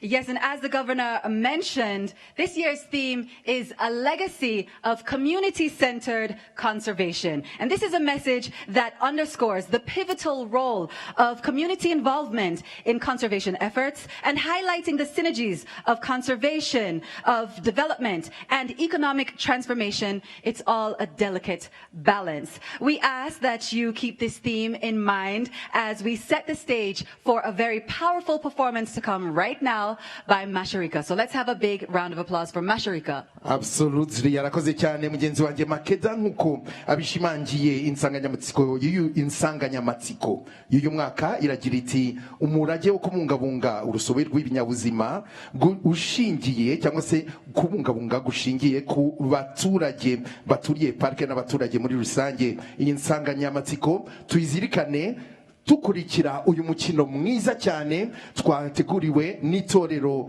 ry'abantu babahanga cyane tubaha amashyi menshi cyane bitwa Mashirika.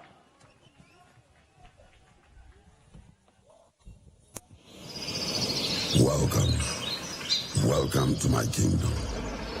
Today we celebrate the birth of 40 baby gorillas born from the families of Izina, Ijisha, Mutobo, Iwa, Kwisanga, Kwitonda, Mexico, Chuzu, Muoza, Akasha, Amaworo, Musirikare, Nambara, Sabjini, Pablo, Titus. Fellow friends, let us celebrate together. Salvation is and I, Mother Nature, sustain that life with all my might. From the foothills of our marvelous volcanoes to the birds and flights across my illustrious sky. batanga mundu ba Kinigi na Nyarugina Imana yisanzura ihamagaje abana muri uyu munsi w'ivuka ry'abana banyima ngo dusangire ubunyano bwo kwita izina. Sheltered in the foliage of my trees, our beloved gorillas thrive in their natural habitat with joy and dignity. Ndi umugano kirunguraha ngo ndabaramutse cyane ikirere n'amazi nabyo ngo mutahe ibiguruka n'ibyiruka ngo nimushake murare sanzure ryashimye ko mwozuzanya. Protect and preserve. Together we are stronger. I am Gabo, voice of the forest, the silverback. Welcome to my kingdom, our fortress, our home. Today, we name 40 babies on these majestic hills. Life is water, water is life. Everything is connected. Walk with me. Let's protect this kingdom for all of us. Hambere imyemerero ry'abantu mu misozi miremire y'ibirunga hagaragaye umukobwa utagira ukwasa abanyarwanda bamubonye bamuhimba Nyiramwiza wo mu birunga. Ntibyatinze nk'abandi babyeyi yaje kwibaruka arabyara.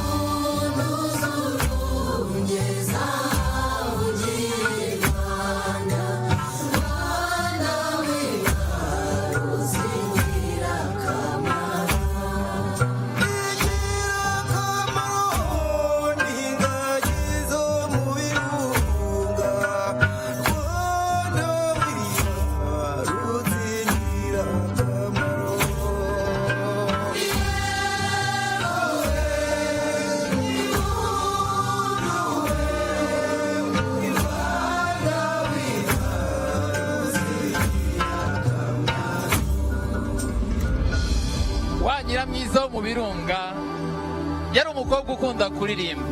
Rimwe aririmba umukerarugendo aramwumva nuko agenda akurikira iryo jwi ageze aho ari aramubaza ati mukobwa kuri muto n'iminwa ingana gutyo iryo jwi urikura ndakomeza kwisekera.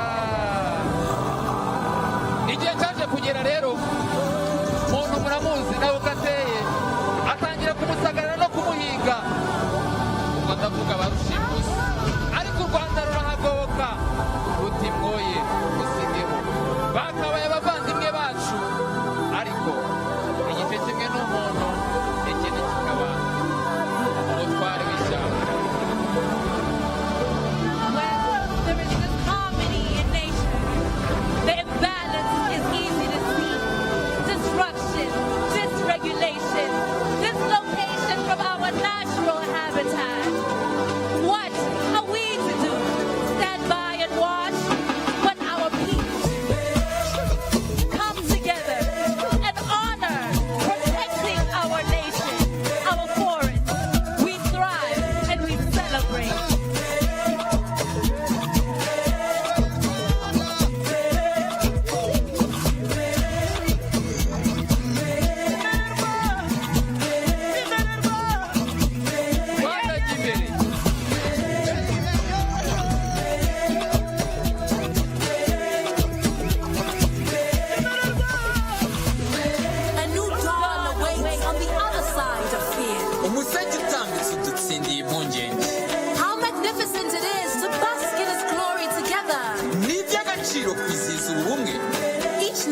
is a promise. Now look around, tell me, do you feel it? The vow, the legacy is calling us to lead with intention. Take heed. Hey, dengera ngurengere nangitse bazwe nkunda ngukunde mpangayitse sinyagwe icyo ni igihango.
mwabimenye rwose, reka twongere dushimire cyane itorero Mashirika kuri uyu mukino mwiza batweretse kuri uyu munsi. Mubamera amashyi menshi cyane. Yes, another round of applause for Mashirika Troop. Wow, that's a performance right there. That is a big performance for a big celebration today. Now, as we know, today marks 20 years of Kwita Izina, and in today's celebration, we will be naming a whopping 40 baby gorillas with namers from near and far and from across industries. But today isn't only about those little baby gorillas and their new names. Of course, it's also a moment to recognize and appreciate the rangers, the guides, the trackers, and the residents that live in the surroundings of the national park, and that is the community.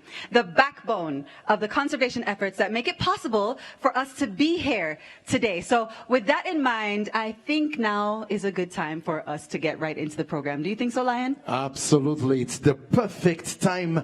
Nkuko mugenzi wanjye Makeda abishimangiye nanone uyu munsi ubungubu uyu mwanya tugeze mu mwanya mwiza wo kwinjira mu gikorwa nyirizina cyaduhurije aha cyo kwita izina abana b'ingagi 40 bavutse umwaka ushize ndetse n'umwaka ububanjirije mu kubita amazina, ariko ntabwo ari byo tuzirikana gusa, turazirikana uruhare rw'abaturage, uruhare rw'abarinzi ba parike ndetse n'abatembereza ba mukerarugendo. Bose uruhare rwabo nibwo rwadushoboje guhurira aha mu birori nk'ibi ngibi twishimira abo bana b'ingagi 40 bavutse.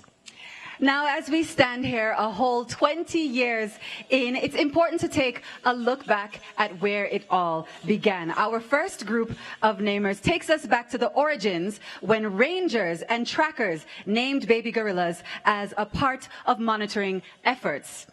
We will now turn our attention to the screen for a video featuring 8 rangers, veterinarians, and researchers from different national parks, each naming a baby gorilla. So let's take a look. Twerekeza amaso kuri ekran ziri hafi yacu. Muraho, shimishijwe no kwita izina ku nshuro 20. Umwana w'ingagi ngiye kwita avuka mu muryango Hirwa, nyina ni igihembo, bamwise mushumba mwiza. Iri zina risobanura ubwitange, umurava byacu nk'abashakashatsi, abarenja ndetse n'abaganga b'ingagi mu kuzibungabunga, aribyo by'ingenzi kugira ngo izi nyamaswa zidasanzwe zibashe kubaho. Murakoze. Muraho, shimishijwe no kwita ingagi ku nshuro 20. Umwana w'ingagi ngiye kwita avuka mu muryango w'amatsiko cyuzuzo, nyina ni Ruhuka, izina mwise ni Unguka. Risobanuye icyubahiro gihawe nyina w'uyu mwana n'umuryango wayo kubera agahinda zatewe no kubura abana mu bihe byahise. Ni ikimenyetso cy'izahuka ry'uyu muryango, ubudaheranwa n'icyizere cy'ejo hazaza. Murakoze. Muraho, nshimishijwe no kwita izina ku nshuro 20. Umwana ngiye kwita avuka mu muryango w'amatsiko cyuzuzo, nyina yitwa Umwe. Izina nise umwana ni Rufatiro, risobanuye ko ubukerarugendo ari imwe mu nkingi mwamba iterambere ry'igihugu cyacu. Murakoze. Muraho, nshimishijwe no kwita izina ku nshuro 20. Umwana w'ingagi ngiye kwita avuka mu muryango wa Mutobo, nyina ni Ishyaka. Izina nahisemo ni Amahitamo, risobanuye icyerekezo cy'u Rwanda mu kubungabunga no kurengera ibidukikije nk'ibuye mwikorezi mu cyerekezo 2050. Murakoze. Muraho, shimishijwe no kwita izina ku nshuro 20. Umwana w'ingagi ngiye kwita avuka mu muryango wa Hirwa, nyina yitwa Magayane. Izina mwise Mitsinda. Iri zina risobanuye gutsinda kw'ingamba zo kubungabunga za parike ubufatanye n'abazituriye. Murakoze. Muraho, nshimishijwe no kwita izina ku nshuro 20. Umwana w'ingagi ngiye kwita akomoka mu muryango wa Mutobo, nyina yitwa Akariza. Izina nise umwana ni Atete, risobanuye ubwuzu umubyeyi ahozanya ku mfura ye, ayihundagazaho urugwiro n'urukundo. Murakoze. Muraho, nshimishijwe no kwita izina ku nshuro 20. Umwana w'ingagi ngiye kwita avuka mu muryango wa Kwitonda, nyina ni Ubunguko. Izina muhaye ni Umutoni, risobanura umukungu. Nahisemo iri zina nshingiye ku rukundo n'agaciro umubyeyi Ubunguko yagaragarijwe n'umuryango wa Kwitonda nyuma yo kuva mu muryango wa Hirwa. Murakoze. Muraho, nshimishijwe no kwita izina ku nshuro 20. Umwana w'ingagi ngiye kwita avuka mu muryango wa Kwisanga, nyina ni Aheza. Izina mwise ni Kwihangana. Izina Kwihangana risobanuye ubwitange n'ubushishozi bw'abakozi ba parike y'Ibirunga mu kubungabunga ingagi. Murakoze. amashyi menshi cyane rwose tubashimira. Yes, and our next namer also joins us virtually today. Senegalese-born content creator and social media personality Kabi is best known for his witty and wordless videos that have made him the most followed creator on TikTok. Through his unique style of humor, he has built a global audience and become a symbol of creativity and authenticity. Today, he continues to use his platform to connect cultures and inspire millions around the world. So let's go ahead and take a look. Hi, I'm Kabi, and I'm very happy to present and named the baby male gorilla from the mountain, Ogera. I'm very excited to meet him and see him. His name is the meaning of his name is popular. We are a little alike, me and Ogera. I can't wait to see him. I can't wait to come in Rwanda and see the country, see the president, and of course see my baby Ogera. Murakoze Shane to everybody, and I'll be in Rwanda soon. Thank you so much for having me.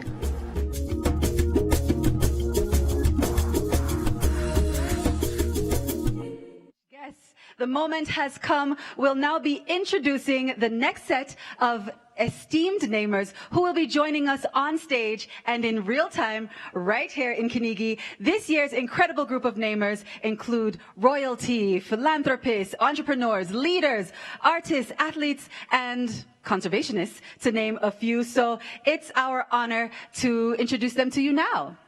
Yego nibyo koko Makeda, banyarwandakazi banyarwanda nshuti z'u Rwanda, uyu mwanya twari dutegereje twese urageze wo guhamagara icyiciro cya mbere cy'abagiye kudusanga hano imbere kugira ngo badufashe mu kwita izina abana b'ingagi. Muri bo harimo ab'ibwami bw'ibihugu bitandukanye, ba rwiyemezamirimo, abayobozi, abahanzi, ibirangirire muri siporo, ndetse n'abandi benshi ngira ngo bagenzi bacu bagiye bababwira mu ncamake amateka yabo. Tunejejwe no kubababwira mu rurimi rw'icyongereza, dore ko koko mwababwiwe mu kinyarwanda. Iki gice tugiye kugikora mu cyongereza. Makeda. Now we'll be conducting this in two groups of namers. As we introduce the first group of namers, we ask that each namer stands and gives us a little wave when you hear your name called. After each namer has been recognized, we will invite the first group to join us on stage to present the names that you all have chosen. Thank you very much, Makeda. Let's start with our first namer. Our first namer is Ingeborg, Princess of Schleswig-Holstein. A big round of applause. The Princess Ingeborg is a German artist, a philanthropist, and chair of the Luisenlund Foundation, which oversees schools in Germany, and the Nare Luisenlund School in Rwanda. She has exhibited her art internationally, and she serves on various boards promoting education and cultural development. Our next namer is His Highness Tunku Ali Redaudin Ibni Tuanku Muriz.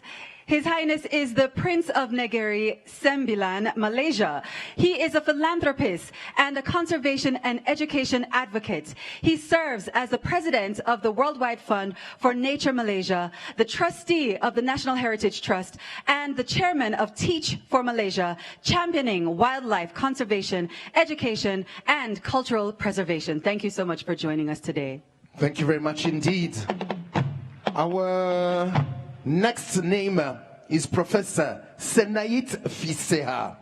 Professor Senait Fiseha is a globally recognized leader in public health and gender equality. As Vice President of Global Programs at the Susan Thompson Buffett Foundation, she drives one of the world's largest philanthropic portfolios in reproductive health, focused on strengthening health systems and primary care to improve the lives of women and girls worldwide. Thank you so much for being with us.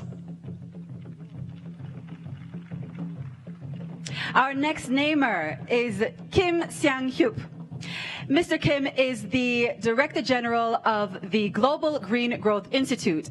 He envisions a world where humanity prospers in harmony with the planet through partnerships. He leads Triple GI's global operations across 51 developing nations, supporting member states and partner countries to mobilize financing and technical expertise for a resilient global economy.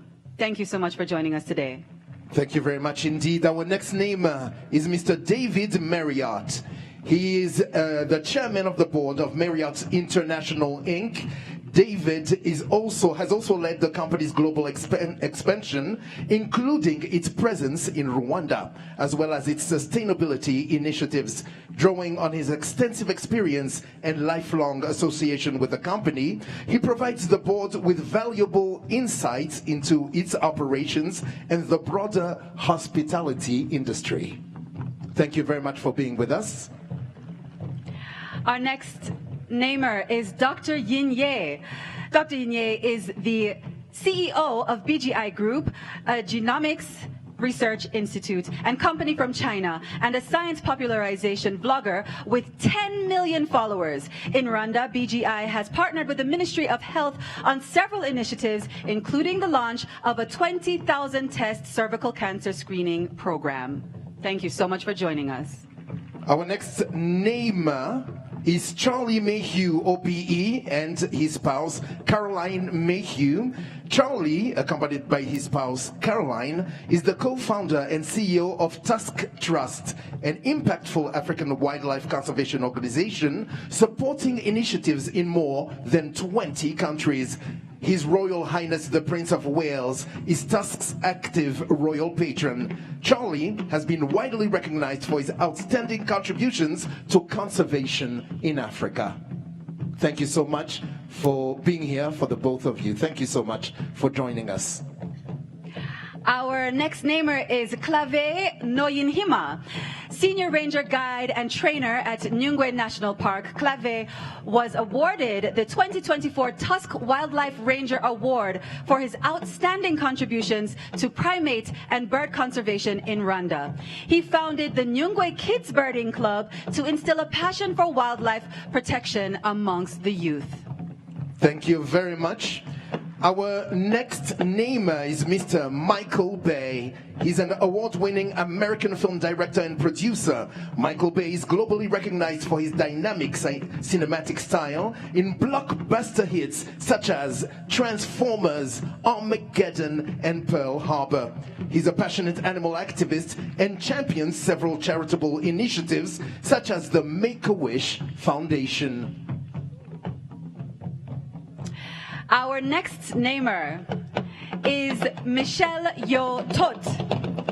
Academy Award-winning actress Michelle Yeoh Tot is known for her versatility and captivating film performances. Beyond her acting career, Michelle is also a UNDP Goodwill Ambassador and supports the Wild Aid campaign, advocating for environmental protection and conservation. Thank you very much indeed, Michelle Yeoh Tot. Our next namer is Jean Tot. He's a French motorsport executive. Jean Tot is the former president of the Fédération Internationale de l'Automobile, FIA, where he led the FIA environmental strategy, promoting carbon neutrality, net zero emissions, and sustainability in motorsports. He currently serves as the UN Secretary General's Special Envoy for Road Safety. Thank you very much, Jean Tot.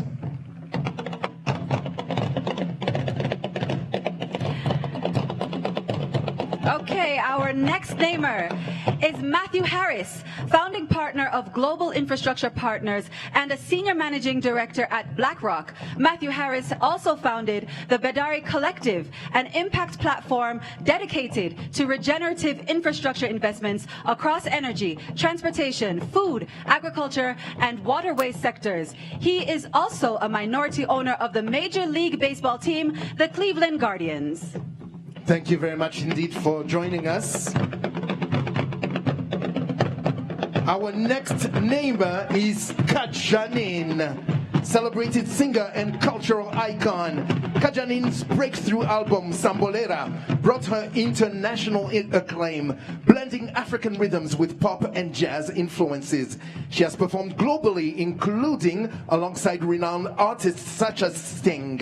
She's a cultural ambassador and an advocate for Africa. One more time for Kajanin, a big round of applause.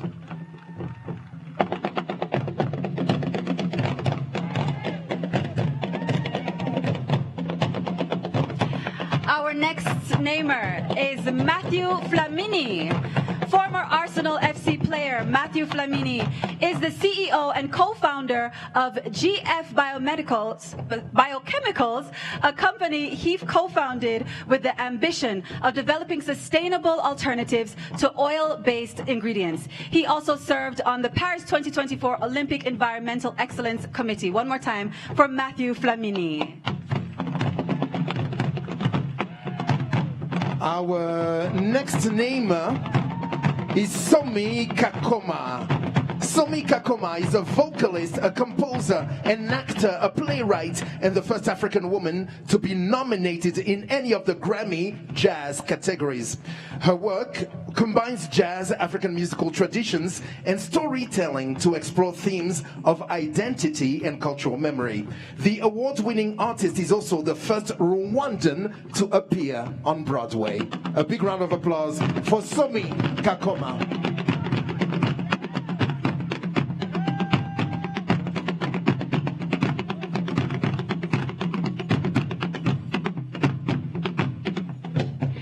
And a big round of applause for our first group of namers today. It is time for us all to be formally introduced by name to the newest, cutest members of our mountain gorilla family here in Rwanda.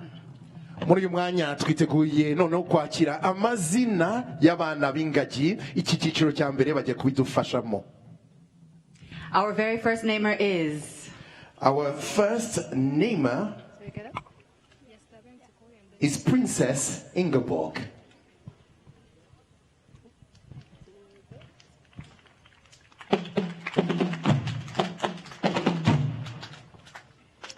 Muraho Neza.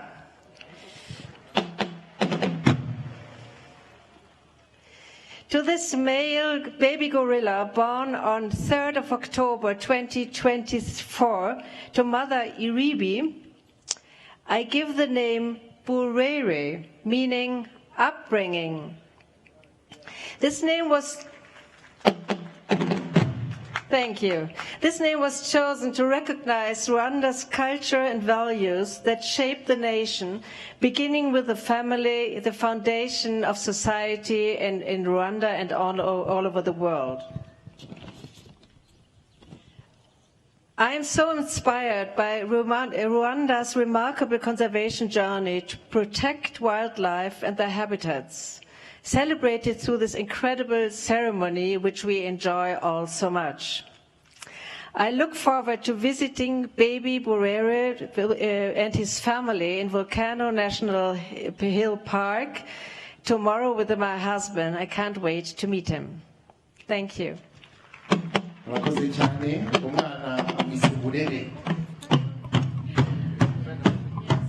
Our next namer is His Highness the Prince of Negeri, Sembilan.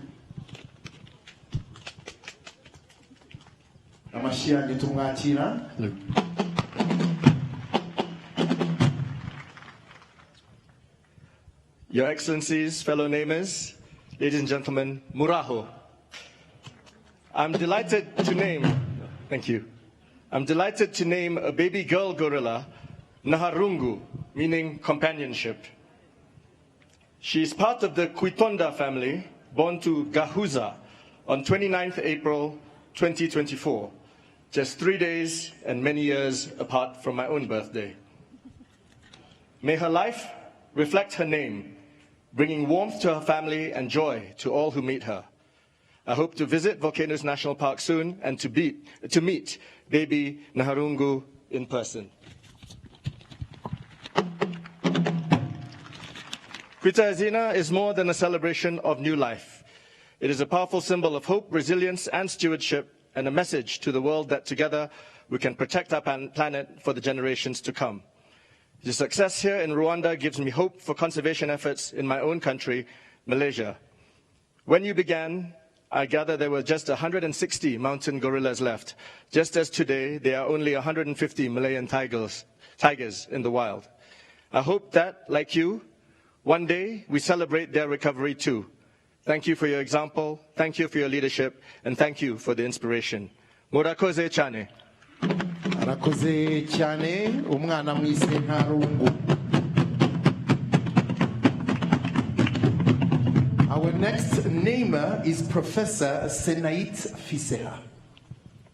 Tumwakirana amashyi menshi cyane.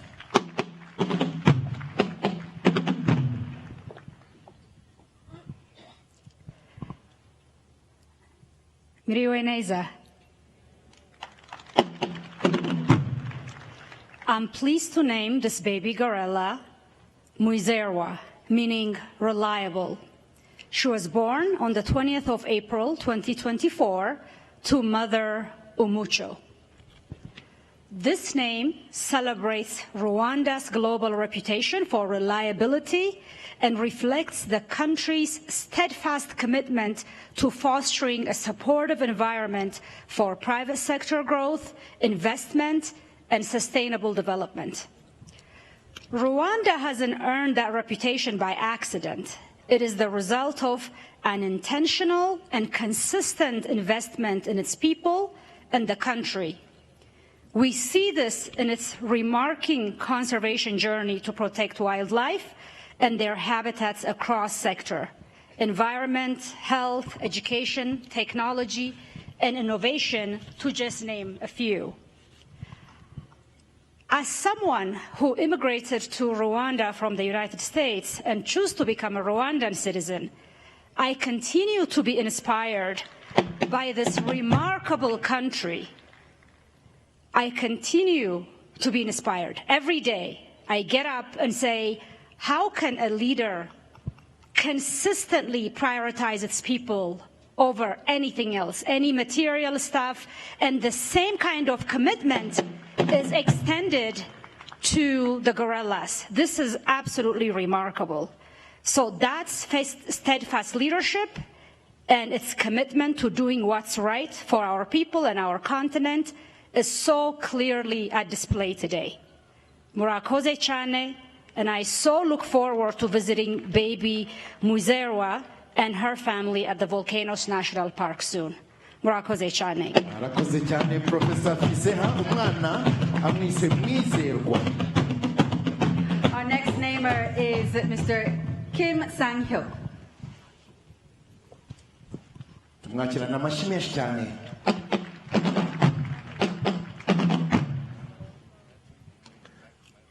I am pleased to name my baby gorilla Impuguche, meaning expert.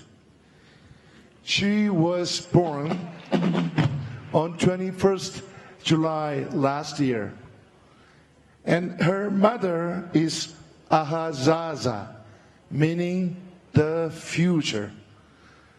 So Mama Gorilla would be also very pleased to have her very smart baby for our future.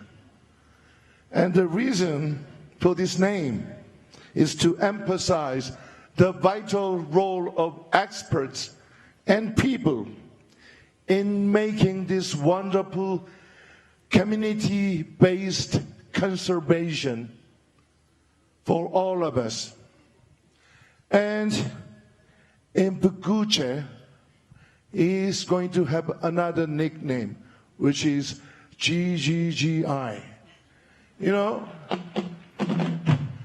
GGGI stands for Global Green Growth Institute, which is the most fastest growing international organization. But in Korea, the host country is Korea, the brother country of Rwanda. The meaning of I means baby. Yes, baby. So Impuguche is also my baby of GGGI. I guess, thank you. I guess you might remember the K-pop about 20 years ago that went like this, GGGI, baby, baby, baby. Yes. Yeah, thank you. Some of my age knows this song, so this gorilla is my GGGG baby, baby, my baby, and I love her. Thank you very much. Thank you. Murakoze cyane Bwana Kim. GGGI.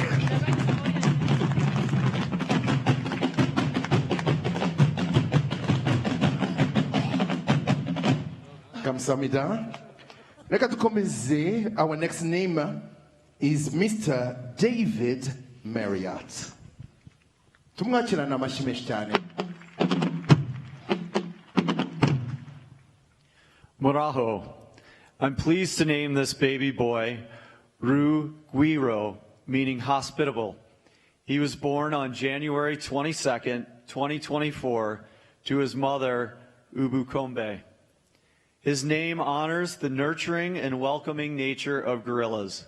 Their strong social bonds and communal care teach us about warmth, cooperation, and kindness, qualities that we hope Rugwiro will carry throughout his life. On behalf of Marriott International, I want to express our deep admiration for Rwanda's leadership in protecting one of the world's most iconic species, the mountain gorilla. We believe that travel can and should be a force for good, and our presence in Rwanda is rooted in the belief of growing together with the people, culture, and natural heritage of this extraordinary country. Let his name, Rugwiro, symbolize our shared promise to protect, to serve, and to pass on a thriving planet to generations to come. Thank you very much. Arakoze cyane Bwana Marriott, we yamwise Rugwiro. Our next namer is Dr. Yinye. Tumwakirane amashyi menshi cyane.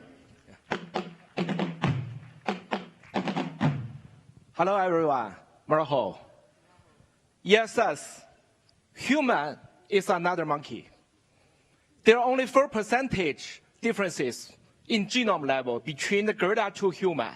So I'm another gorilla. I'm another chimpanzee. There's not just name to the gorilla, but look for our cousin. So I'd like to name the baby girl gorilla Takana. I try many times. Takana. That means feel secure. Feel secure. That's very important. So my heart is full. Why stand here? Because I think about how about the event represents. It's not just a name party. It's a promise. The promise, the law of the line, will never fade. The wisdom of Rwanda people will never be lost. And our next generation will definitely inherit a better world. I have saw the tears of the rangers because they lost their rhino to poachers.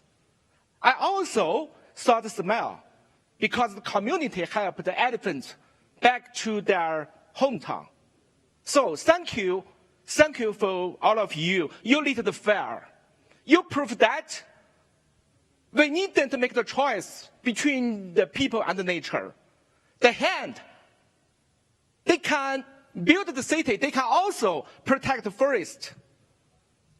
I hope the love to our children should extend to every animal, to every creature, because we share the same vast African sky. Thank you. I would like to say, I'm not just say thank you. I would like to say, keep going on. Let's fight harder, teach louder, love deeper. Because it's not just a conservation, it's a redemption. It's redemption for the animal, for the earth, and for humanity, all of in us. Thank you. One more thing, please. We have provided a 20,000 HPV test to help the Rwanda's women to do the prevention about cervical cancer. We hope Rwanda will be the first African country who can say bye-bye to cervical cancer. We can do it together. And we sequence a lot of plants and animals' genome, including 84 different primate species, a lot of monkeys and apes. So if you are willing, I will personally donate all the whole genome, genetic ID to all the mountain gorillas because they are our cousin. Thank you. Thank you. Thank you. Murakoze Dr. Yinye. We yamwise Tekana. Our next name is Mr. Charlie Mayhew, who is here with his beautiful wife, Caroline. Tubakirane amashyi menshi cyane.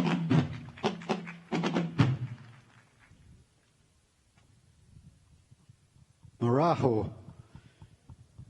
Caroline and I are extremely honored to be here to name this baby gorilla Navojerewa, which means untouchable.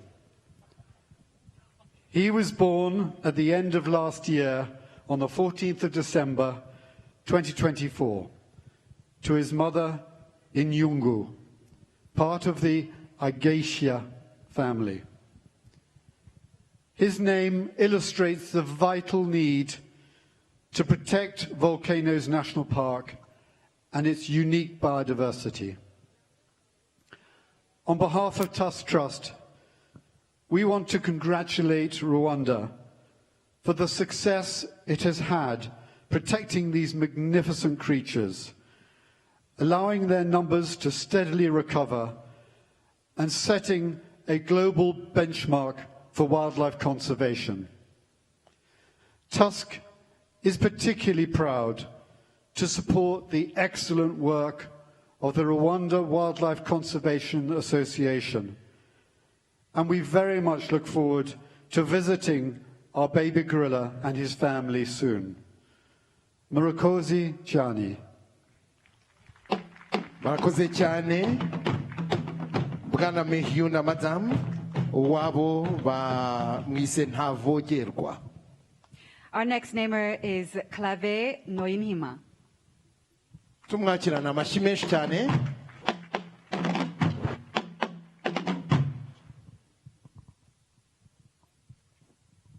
Muraho.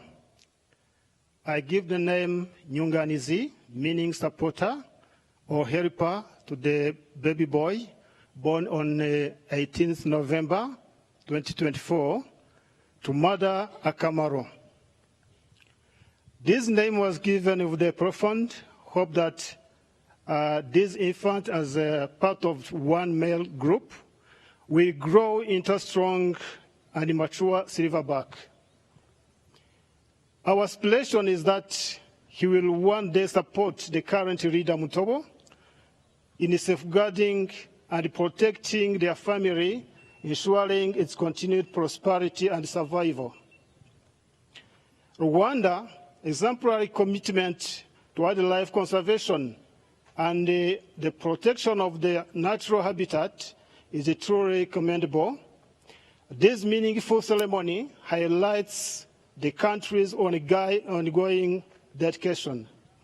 I look forward to the opportunity to visit baby Nyunganizi and his family within their kingdom near future. Murakoze cyane. Arakoze cyane Claveni. We yamwise Nyunganizi. Our next namer is the blockbuster hitmaker, Mr. Michael Bay. Hello. Raho. Wow. It's amazing. Amazing ceremony. This would put the Super Bowl halftime show to shame. Okay? Those dancers were awesome. And they're all back there. I'm thrilled to be here. I am going to name my baby boy gorilla Mirage, okay, which translates to heritage. I hear he's like such a good-looking baby gorilla, and being a movie director, I promise I'm going to make him a famous gorilla movie star. Okay? And I'm going to give him the nickname, we got nicknames now, I'm going to give him the nickname Mason Rock, okay? So anyway, the energy here is amazing, and Rwanda, being in the forefront of animal preservation, protecting wildlife here on Earth is everyone's responsibility, and Rwanda is leading the way. So thanks for having me here. Thank you, Michael. Thank you. We have baby Mason Rock and baby GGGI as nicknames Absolutely. now. GGGI. Our next namer is Michelle Yotot. Michelle Yotot, Muhammad Bravo. Wow, I am so pleased and so excited to be here in Rwanda. I was so blessed to witness the Sabinho family up close in their natural habitat. It was without a question a life-changing experience. I was utterly transfixed. It was there I met the precious baby girl that I have the privilege of naming today, Rogire, meaning famous. I was already starstruck. She was born on the 1st of May to a Mama Karima. May her name, Rogire, embody Rwanda's global recognition for extraordinary leadership in environmental stewardship and sustainable development. Through the spirit of Kwita Izina, may little Rugere and her fellow newborns grow strong and free within the beauty of Volcanoes National Park, a living monument to harmony between people, wildlife, and the one planet we all share. Thank you for your amazing country and the wonderful people of Rwanda. Murakoze cyane. Arakoze cyane. Michelle Yotot, umwana we yamwise Rwogere. Our next name is Jean Tot. Tumwakirana amashyi menshi cyane.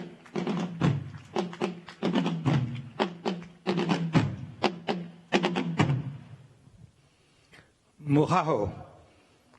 As we celebrate 20 years of Kwita Izina, I am honored to name this male baby mountain gorilla Ruvugiro, meaning platform. Born of 19th May 2024 to Mother Gukina, the name Ruvugiro reflects how Kwita Izina serves as a platform to share and advance our vision for community-centered conservation, promoting programs that improve livelihoods and ensure a sustainable future for all. This celebration reflects the success of Rwanda's vision for conservation and community engagement. Kwita Izina showed how humanity and wildlife can thrive together, offering hope and inspiration well beyond Rwanda's borders. Murakoze. Arakoze cyane, Jean Tot. Our next namer is Matthew Harris. Tumwakirane ubwuzu bwinshi cyane. Good afternoon, Rwanda. Muraho. I'm deeply grateful and honored to be here to celebrate the 20th anniversary of Kwita Izina in Rwanda. I had the pleasure and opportunity yesterday to meet my baby gorilla from the Isimbi family, born to Mother Ejoheza, and I have named him Emwu Ngeri, the shepherd. The name shepherd is important because it honors all the rangers, trackers, and guides that keep us all safe in the wilderness and allow us to traverse the ecosystem in harmony with nature, wildlife, and humanity. And as I'm here on this important 20th anniversary in probably the leading country in the world in terms of conservation, I remind all of us how imperative it is that we recognize the interdependence of all life, and that we take great care to construct our built world, our human world, in harmony with the complexity and intelligence of nature. And I can think of no better place to be to honor this obligation than Rwanda, which has always been at the vanguard of conservation, biodiversity, and economic growth. I look forward to coming back again in the near future to visit Rwanda, and also to see again my baby gorilla, Mawu Njeri. Thank you. Arakoze cyane Matthew Harris we amwise Ngunjeri. Our next name is one of Rwanda's favorite songstresses, Kajanina. Tumwakirana amashi menshi cyane. Muraho neza. Muraho neza. Murakoze. Votre Excellence, Monsieur le Premier Ministre, our dear First Lady of Rwanda, fellow members, ladies and gentlemen, mwiriwe neza. I'm honored and grateful to be part of this ceremony of Kwita Izina. It is a huge privilege and a very, very moving moment. I was born and raised in Burundi, but today I have chosen Rwanda as my forever home. Ego.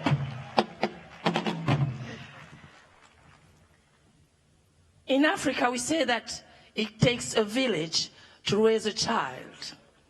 In the same spirit, we can say that it takes a whole world to protect what is dear to our lives: nature, species in danger, and well-being of Musanze communities, who are the main actors of the extraordinary progress and success that Rwanda has achieved in terms of conservation of mountain giants. Thank you. My baby family is Kwisanga. Her sweet mama is in Chile. The name of my baby boy gorilla is Garuka. Garuka means come back. I wish that you will come back to visit Rwanda, to discover all the wonders that this beautiful country has to offer you. Happy 20th anniversary. Thank you, murakoze. Arakoze cyane Kajanine, tumwongera amashi menshi cyane. Yavukiye Burundi aranahakurira ariko yahisemo u Rwanda. Our next namer is Matthew Flamini. Nawe tumwakirana amashi menshi cyane Matthew Flamini.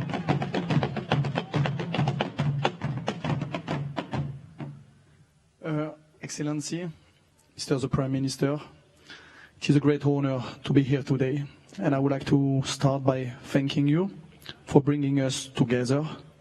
Thanking you also for choosing to be a leader when it comes to the protection of the environment, and also to tell you that the people of Rwanda, you are a real inspiration for many people around the world. So thank you. I am also honored to name this young male Ubuga, meaning platform, born on the 30th November 2024 to mother Kwita Biho. This name was chosen to acknowledge Rwanda's remarkable effort in developing platforms that facilitate tourism, but also providing visitors with a unique opportunity to encounter gorillas and experience the country's extraordinary wildlife. Thank you. Thank you very much. We amwise Rubuga. Our next namer is one of Rwanda's best artistic exports, Somi Kakoma. Tumwakirana amashyi menshi cyane. Muraho. It is my honor to name my baby Iwachu, meaning our home. Born on the 15th of May 2024 to Mother Isura. This name is in honor of Africa, our home, a continent celebrated for its rich diversity, vibrant cultures, and extraordinary natural heritage. With this name, we are reminded not only of our pride in this heritage, but also of our shared responsibility to preserve and protect it. By safeguarding these treasures, we ensure a future where both wildlife and people can thrive together for generations to come. I'm truly humbled to be a part of this most auspicious naming tradition. I stand here in honor of my late father, Dr. Ibrahim Kakoma, whose research in veterinary medicine was rooted in his deep appreciation of biodiversity and interspecies connectivity, as well as my late grandfather, Saulo Rwanda, who loved his homeland fiercely and always inspired us to take great pride in our Rwandan heritage, no matter where life leads us. I know both of them are here with us in spirit today and always. Murakoze cyane. Arakoze cyane Somi.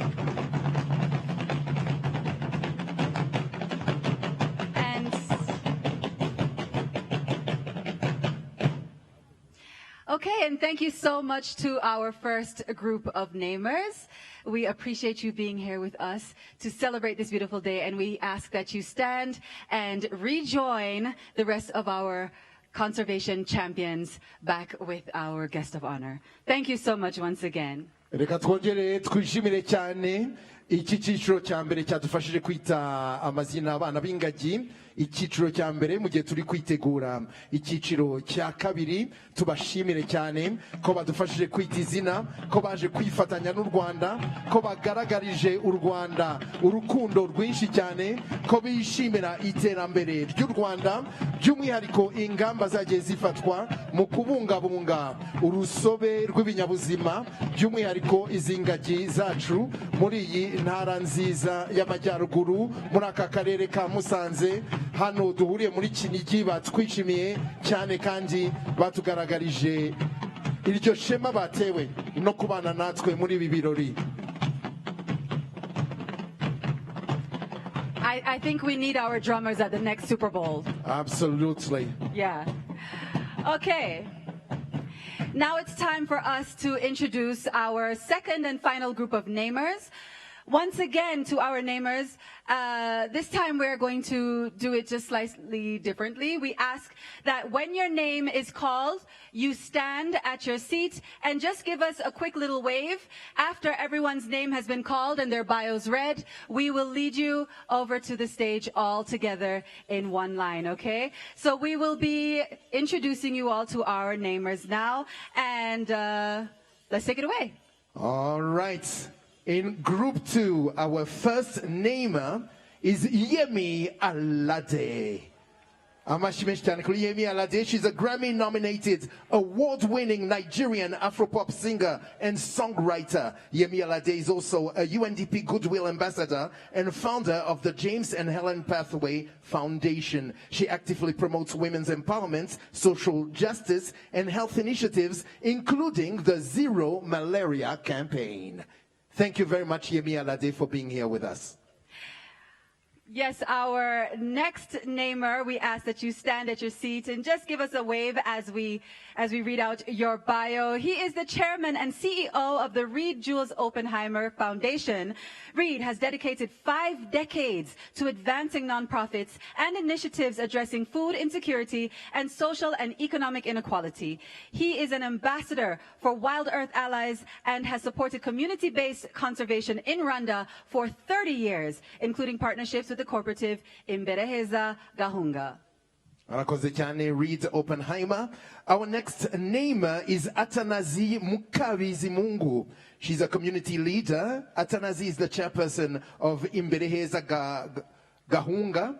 a cooperative championing women's empowerment, sustainable livelihoods, and wildlife conservation in the communities surrounding the Volcanoes National Park. Her work has been recognized by the government of Rwanda and internationally. Our next namer is Dr. Edward Holt, CEO at EF Education First. Dr. Holt is dedicated to contributing to a better world and has spearheaded EF's impact work around the globe with a focus on transforming people, communities, and ultimately the planet. Thank you very much for being with us. Our next namer is Susan Senegal, co-founder and president of Rwanda Girls Initiative and the Gashora Girls Academy of Science and Technology. Susan is a passionate advocate for girls' education as a powerful force for breaking the cycle of poverty and creating lasting change. Thank you very much, Susan, for being here. Our next namer is Gagan Gupta, founder and CEO of Arise Group. Gagan Gupta is passionate about driving sustainable industrialization, renewable energy, and clean mobility across Africa. In Rwanda, he is partnering with the government to develop the Bugesera Special Economic Zone, and through his company Spyro, is advancing the country's e-mobility initiatives. Thank you very much for being with us.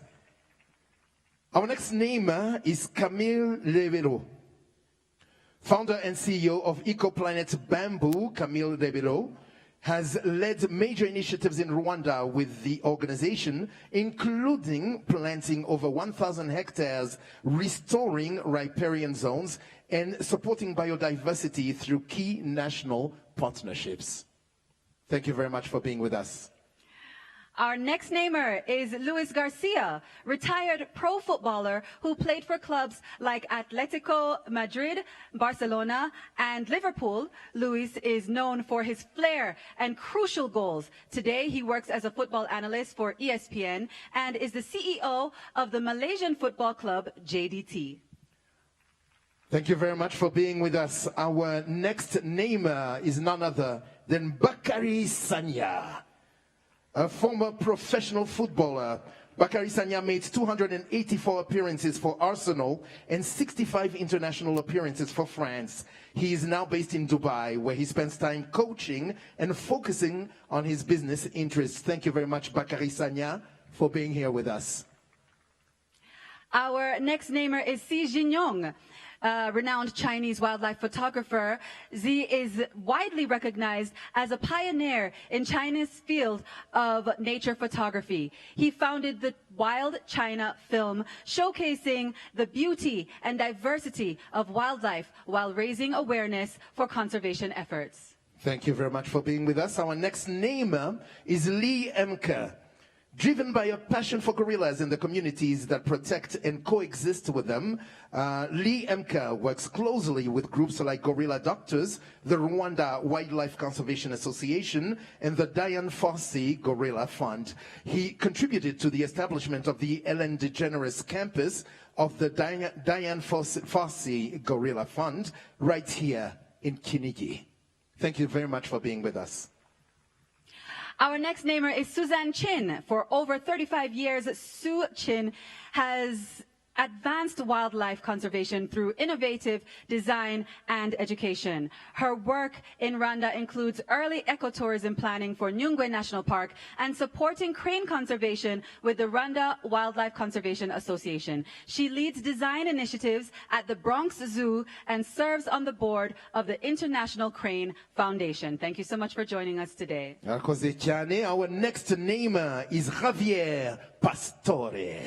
Professional footballer Javier El Flaco Pastore won numerous titles with PSG Football Club, including Best Player of the League in 2015. Beyond his football career, Javier supports various humanitarian initiatives. Thank you, Javier El Flaco Pastore, for being here. We have next Ruth Fisher. A corporate attorney, Ruth Fisher is currently the president of Perig Holdings, a private equity fund that invests in media and mobile companies. She also serves on multiple philanthropic boards. Thank you very much for being here. Our next namer is Vivian Wrestler, a creative and philanthropist. Vivian Wrestler has exhibited her work across the United States with pieces held in private collections worldwide. She also leads a private foundation that supports education and healthcare initiatives. And our final namer for today is Jean de Dieu Nyonzima, a dedicated student at the Educational Institute for Blind Children in Nyaruguru District. Jean de Dieu ranked among the top 5 achievers in his O-level national exams. His remarkable academic performance, resilience, and determination reflect his unwavering belief in his potential. Thank you so much for being here. Absolutely, and thank you very much for our group too. Distinguished namers, we now request that you please join us on stage to name your baby gorillas. So if you just stand up and follow protocol, you'll be making your way here to the stage. Mu gihe abaprotokole bacu bari gufasha iki cyiciro cya kabiri kigiye kudufasha kwita izina abana b'ingagi, abakaraza bacu barahari, tukomeze tubakirane ubwuzu bwinshi cyane, tukomeza kubishimira, tubashimira kuba baje kwifatanya n'abanyarwanda ndetse n'inshuti z'u Rwanda kandi nabo nizo muri uyu muhango, ibi birori byo kwita izina abana b'ingagi 40 bose no gushimangira ingamba zo kubungabunga urusobe rw'ibinyabuzima hano mu Rwanda muri parike zacu zitandukanye, by'umwihariko parike y'ibirunga. Soyez le bienvenu.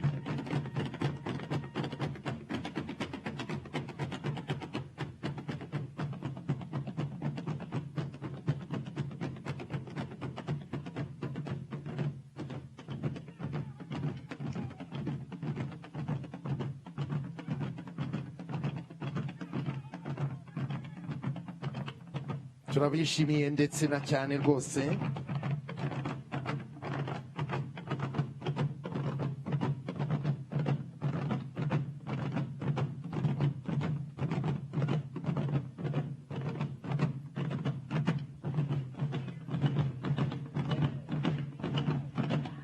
A big welcome to our second group of namers. Reka tuhikaze iki cyiciro cya kabiri. And let's get it started as soon as everyone is seated and comfortable.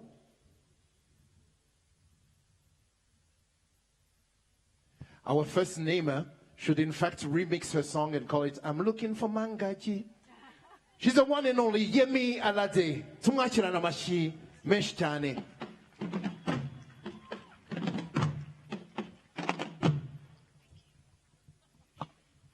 The First Lady, Your Excellency, the Prime Minister, my fellow namers, it's an honor to be here. My name is Yemi Alade. I came all the way from Nigeria, and it is an honor to be here in Rwanda, in Kinigi.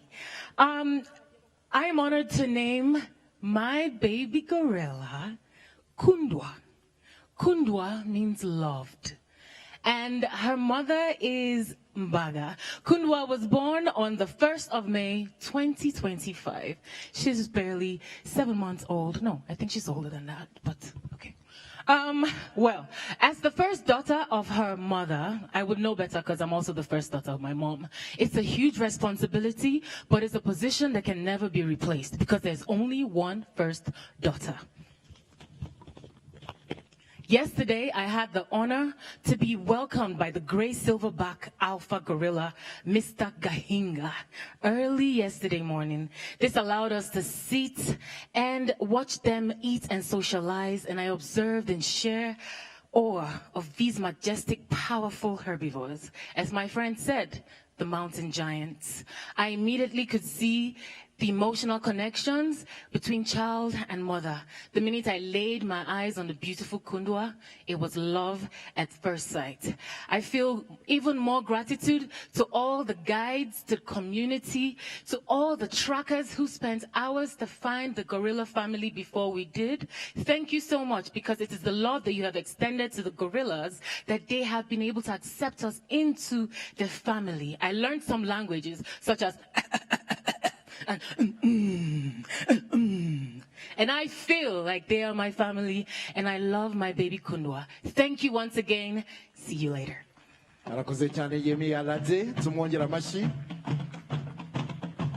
Next up, we ask that Reed Oppenheimer make his way to name his baby gorilla.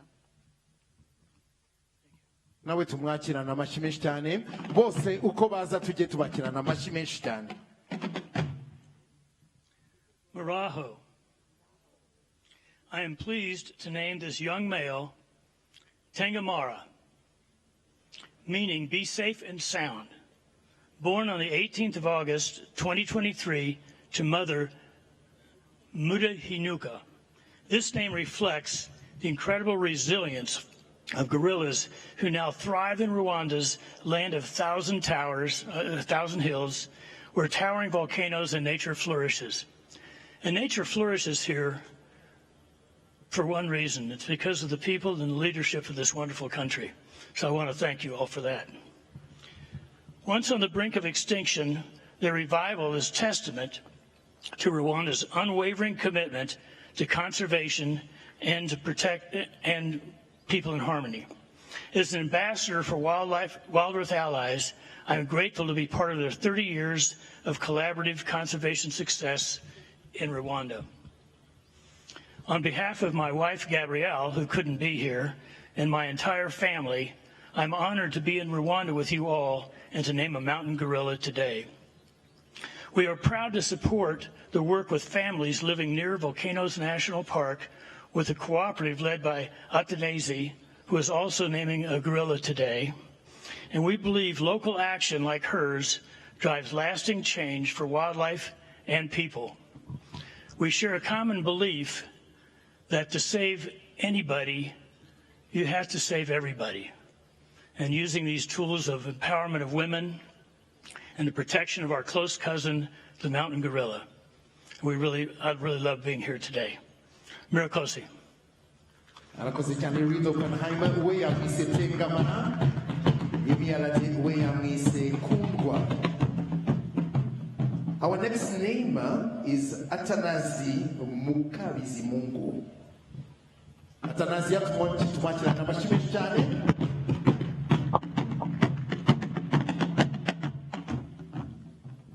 Muraho, umwana w'ingagi ngiye kumwita Cyubahiro yavutse tariki 12 z'ukwa 12 mu 2024. Nyina wayo yitwa Igitangaza. Iryo zina ryatanzwe mu rwego rwo gushimira ise w'iyo ngagi yitwa Silverback Mutobo kubera ubushobozi yagize bwo kwagura umuryango vuba kandi neza. Nk'umuyobozi wa koperative Imbere Heza Gahunga, twishimiye ubufatanye bwa Leta y'u Rwanda na weya n'abandi bafatanyabikorwa mu mibereho yacu ya buri munsi bwite ndetse no kubungabunga parike yacu y'igihugu. Tuzakomeza no kuyibungabunga ndetse n'ejo nzajya gusura ndebe ko iyo miryango imeze neza. Murakoze cyane. Arakoze cyane tumwongera amashyi menshi cyane Atanazia Mukabizimungu. Our next namer we asked to take the stage is Dr. Edward Holt. Nawe reka tumwakirana amashyi menshi cyane yitegura kwita Izina umwana w'ingagi. Moraho. I'm deeply honored to get the opportunity to come to this beautiful and amazing ceremony. I'm also very honored to get to name a young, strong male born on the 4th of September in 2023 to mother Twengere. I named this baby RwandaTV.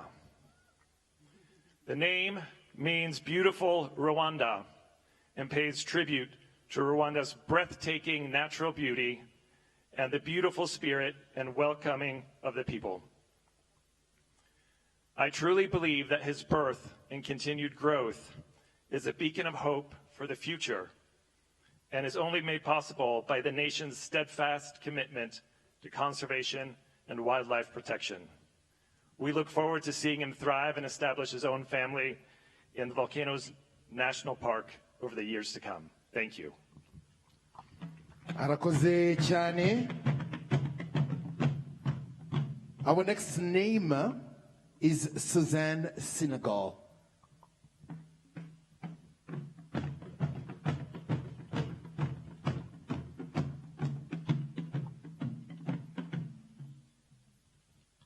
Murahoneza, Murakoze Kutwachirahano. Your Excellency, Honorable Prime Minister and distinguished guests, I am so honored to be here today to take part in this special milestone of the 20th anniversary of Kwita Izina. I have the privilege of naming this baby gorilla Muvugizi, meaning advocate. She was born on the 22nd of March, 2024, to mother Rwanda Rushaya. I was so lucky to spend time with her and her Isimbi family yesterday. This name highlights the importance of our continuing to be advocates for the mountain gorillas, as they are essential for conservation and ecotourism. This name shines a light on the importance of protecting biodiversity and invites a more holistic way of thinking, one that encourages us to appreciate wildlife and recognize how all species are truly interconnected. Although mountain gorillas are still endangered, their resiliency and recovery is a testament to the power of green investments in the broader ecosystems and highlights the need for more investments. It's been my honor to work in Rwanda for nearly 18 years.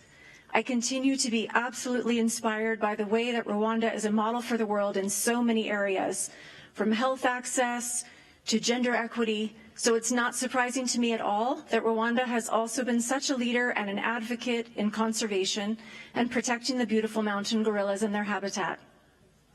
I look forward to visiting amazing Muvugizi in the Volcanoes National Park again very soon. Murakoze cyane. Arakoze cyane Suzanne. Hari habuze gato ngo babwire ngo murakoze guceceka kuko mwimana amashi yanyu ari hari hano. Our next namer is Gagan Gupta.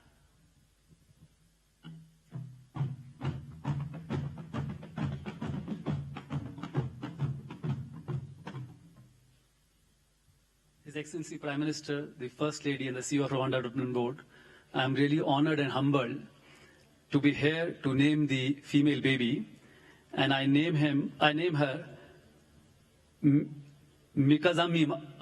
Minagazima. She was born on 30th November 2023 to mother Ikiziri. Why I name her futuristic, what really means in English, is because she truly represents the spirit of Rwanda and Rwanda people, who always are thinking ahead, who are always delivering ahead, who are always dreaming and doing things which people can learn from, which Africa can learn from and the world can learn from. Be it in AI, be it in e-mobility, be it in innovative financing, be it in conservation.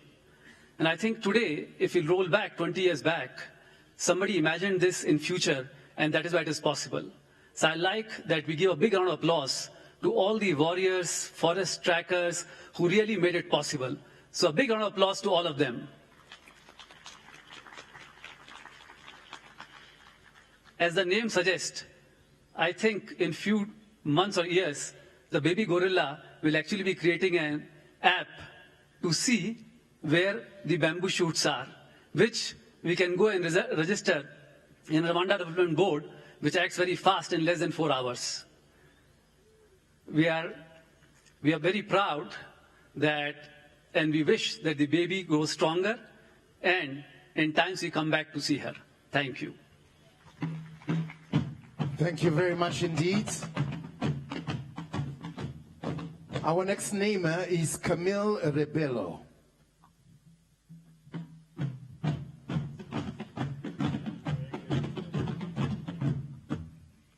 Honorable First Lady, Your Excellency, Mr. Prime Minister, good afternoon and maraho.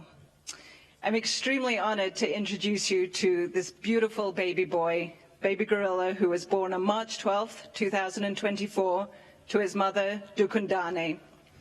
I'm so proud to name him Rugano, meaning bamboo.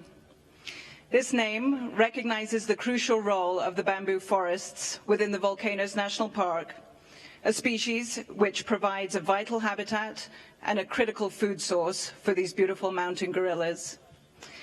Rugano's name is also extremely close to my own heart, having spent the last 15 years working towards the utilization of bamboo as a tool for landscape restoration, fighting climate change, avoiding deforestation, and providing a sustainable resource for a number of key global markets, including here in Rwanda. The Volcanoes National Park is critical to gorilla conservation and the bamboo within it, and not just the conservation, but cross-border biodiversity. And protecting it is essential for maintaining the survival and the ecological balance of these species within that ecosystem. Over the past few years, and in particular over the last 5 years, working with the African Wildlife Foundation and the Rwanda Development Board, EcoPlanet has witnessed how the restoration of the areas surrounding the Volcano National Park is possible. And it's been extremely inspiring to watch that, as well as the remarkable conservation journey and commitment of Rwanda towards the protection of these species. Yesterday, getting the opportunity to experience this firsthand was truly awe-inspiring.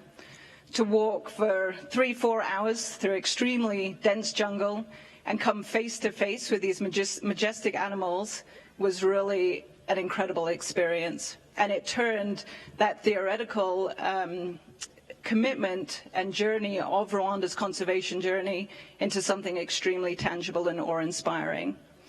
Equally awe-inspiring was seeing the absolute passion of our ranger, our guide, their knowledge, and the team of trackers, porters, and all the other people behind it. It was clear that these people have not only dedicated their lives, but truly loved these gorillas. And that's really a remarkable thing for Rwanda to have created. So thank you very much. Thank you. Our next namer is Luis Garcia.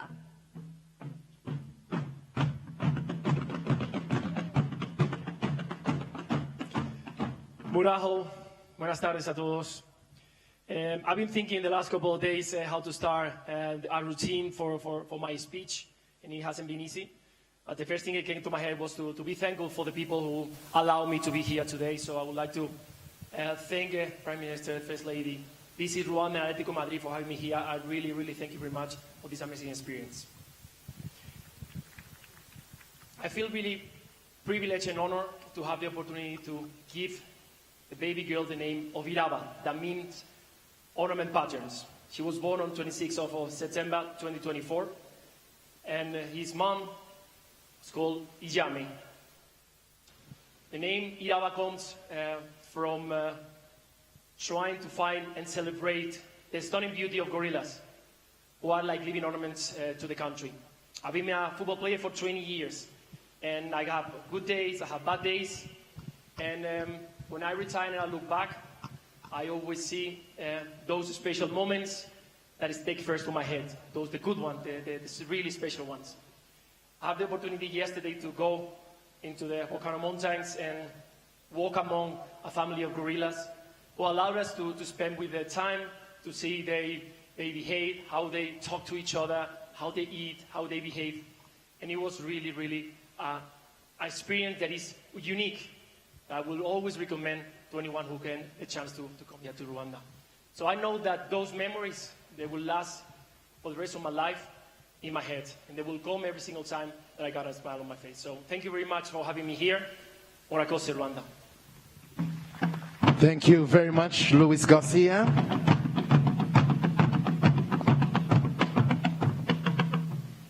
Our next namer needs no particular introduction here in Rwanda is Bakari Sanya.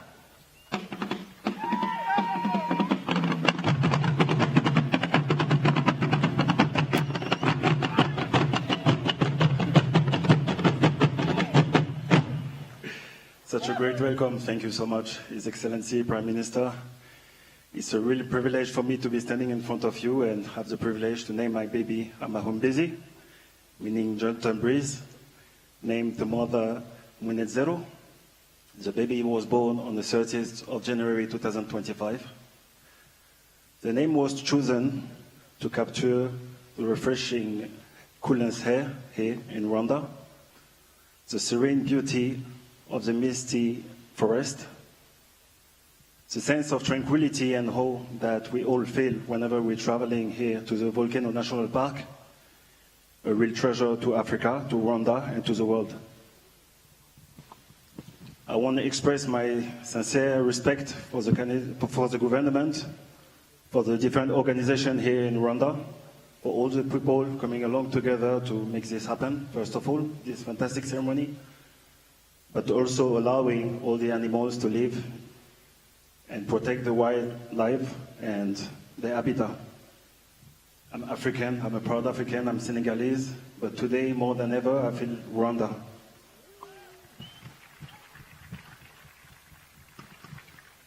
I had the privilege, like my colleagues, to be part of amazing competition, play amazing games, feeling different type of emotion. But the past 3 days have been very interesting, and I will surely go back home with a last memories and a lot of more courageous because of you guys, because of courage you're showing us, and because of the energy I'm feeling here every day. I'm looking forward to be meeting baby Umuraje and his family, of course, in the national park. I'm looking forward to be coming back here in Rwanda to feel the energy. But on behalf of Arsenal Football Club and myself, murakoze.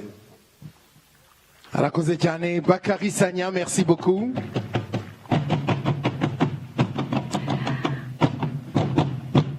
Our next namer is Si Jinong.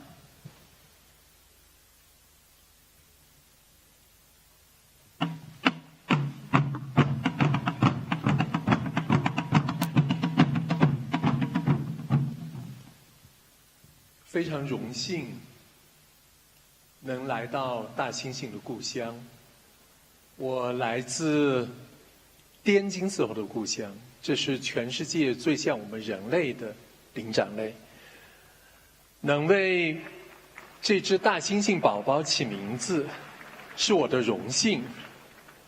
我给它取名叫希望。它出生于2024年的11月6号。他的母亲是阿加塞克，这个名字真诚地寄托了我们的期望，愿这个宝宝能战胜过去的磨难，茁壮成长，超越这个族群曾经遭遇的不幸，就像卢旺达的人民一样。30年前，我曾在中国的西南去追寻一群滇金丝猴。最终用影像拯救了他们的栖息地。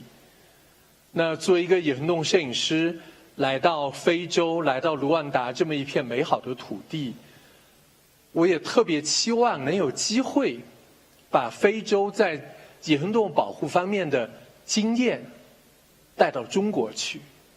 我也希望把我们用影像去给原住民赋能野生动物摄影训练营这样的经验带到卢旺达来。今天呢，我来到卢旺达，怀着深切的爱与美好的祝愿，渴望为这个美丽的国度播种希望。感谢你，卢旺达。布拉克特，卢旺达。Thank you. Amazulu Yanyu, I'm honored to be here in Nikini to name this baby boy Izele. It means hope. He has the same family name with me. He's born on November 16, 2024 to mother Agazake. This name is a heartfelt expression of our hope that this infant will overcome past challenges, grow of full strength and thrive, rising above the history of the losses in her lineage, just like the people of Rwanda. 30 years ago, I have protected Chinese endangered species Yunnan snub-nosed monkeys in the southwest part of China, where I grew up. It is a primate that bears a resemblance to humans. Because of my photography and documentary, this endangered species has saved from the brink of extinction. Over the decades, a dozen wildlife species on the brink of extinction in China was saved by photography, such as Tibetan antelope, black-necked crane, green peacock, and snow leopard. Many of the Chinese young generations follow me on this path nowadays. I want to share my experience here in Rwanda. So today,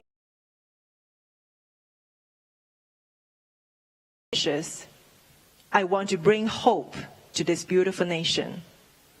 Mulakazi, Rwanda. Thank you very much. Akoze cyane Shi Jenong. Kandi twizere ko nkuko yabibabajije, twizere ko amazuru yanyu ari meza. Reka tukomezanye. Our next name is Lee Emke.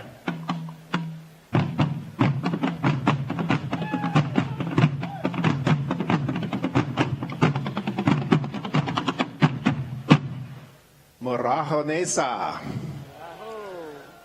I am so privileged to be here in Rwanda again. It's starting to feel like my home away from home, and I can't wait to come back yet again soon.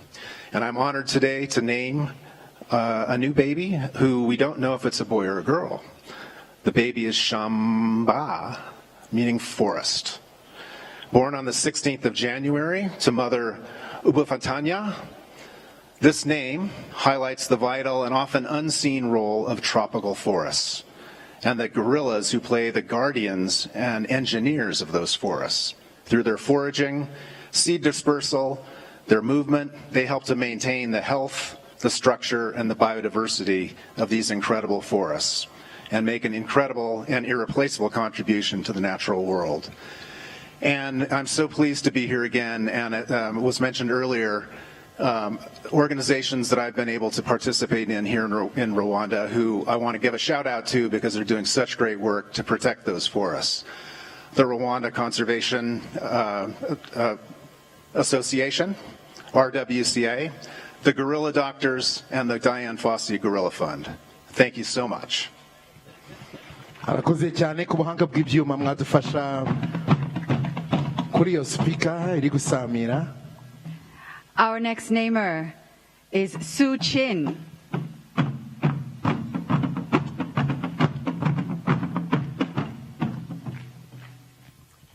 Hello, Rwanda. What a celebration here today. I am delighted to be part of this special moment to name this baby Cherecheso, meaning vision. She was born on the 8th of January, 2025, to mother Izihira. This name celebrates Rwanda's unwavering commitment to pioneering a green economy.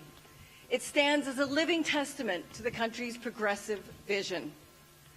Rwanda, thank you for being a shining example to the world of a country that is committed to wildlife conservation and environmental sustainability.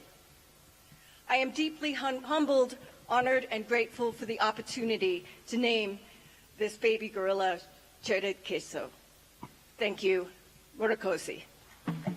Arakoze cyane. Thank you very much. Our next namer is Javier Pastore.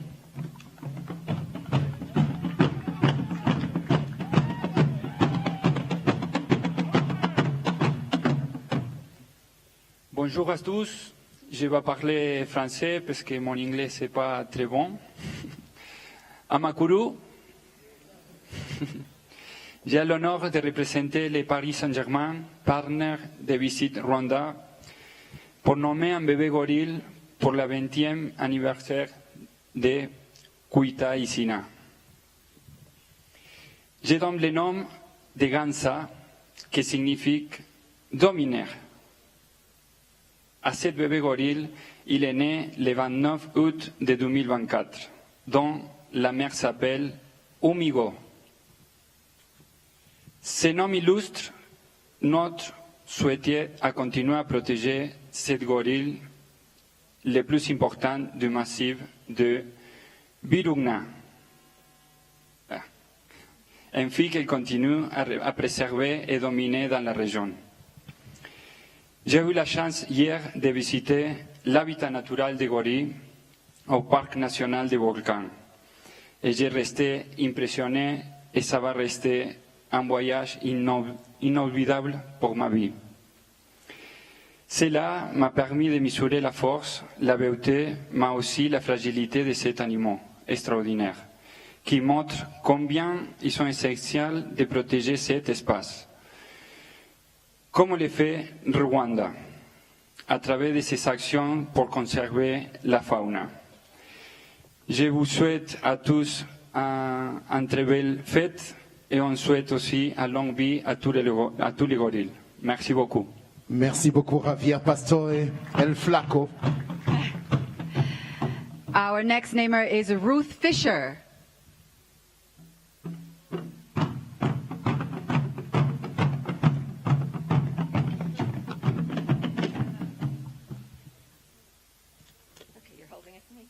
Okay, hello. I am delighted to be here to name a young male named Inhomoko, meaning origin, born on the 3rd of February 2024 to mother, forget it, I can't say it. The name highlights the deep connection shared by all species and reflects the One Health belief that the well-being of one species is linked to the health of the entire ecosystem. This little gorilla reminds us of our shared origin and the importance of nurturing life in all its forms. I would just like to say that we've been coming to Rwanda for the last 10 years. My husband is the chairman of RDB, and he has been here 45 times. I have been here a little less. Each time I come, I'm amazed by how remarkable the country is. People say Africa is the future, but in Rwanda, I think the future is now. Thank you very much. Very well said. Thank you indeed.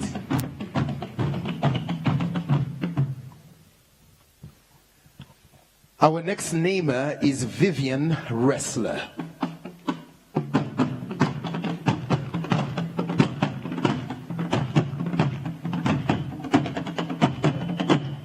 Muharunesa. I am pleased to name this baby Higa, meaning commit, born on February 23rd, 2025. To mother Nsanganira. This name was chosen to celebrate and reinforce Rwanda's unwavering commitment to conserving its rich culture, heritage, and natural resources for generations to come. It is a privilege to participate in this meaningful ceremony. Thank you, Chairman Fisher. A few years ago, my late husband, known as Yossel, had a dream to come to Rwanda and see the gorillas in person. It was something he spoke about with excitement. Our friends, the Fishers, joined us in this great adventure. This journey gave us memories I will treasure forever. Today, by giving this baby a second name of Yossel, in his honor, we are weaving his story into the fabric of this land he loved so much. Thank you, Rwanda. May this little gorilla grow strong, wild and free, just as my husband would have wanted. Murakoze, thank you, gracias. Arakoze cyane, thank you very much.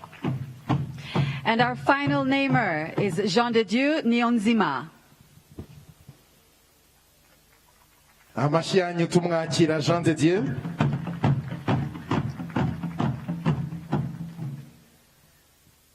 Your Excellency Prime Minister, Your Excellency First Lady, dear honorable guests, and all of you who are in this ceremony, good afternoon. Muraho!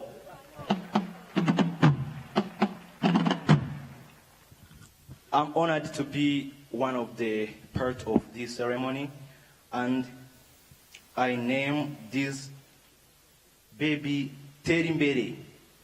Terimbere meaning progress, born on 3rd December 2023 to Mother Ikijega. This name honors his grandfather, a revered dominant silverback of the Susa family, remembered for his tolerance and peaceful leadership. We hope this young gorilla will inherit those traits, growing in harmony with his family, peaceful leadership, tolerance, wisdom, and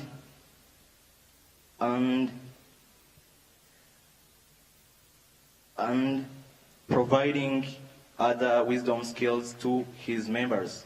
So the message that I can give to others is that disability cannot limit our dreams, because even me, I have achieved on this stage. So as a student from Education Institute for Blind Children, this moment is meaningfully specifically. I would like to say that our dreams have no boundaries, because everyone can achieve his disability, his goals despite of his disability. So thank you, murakoze. Amashimwe cyane kuri Jean de Dieu.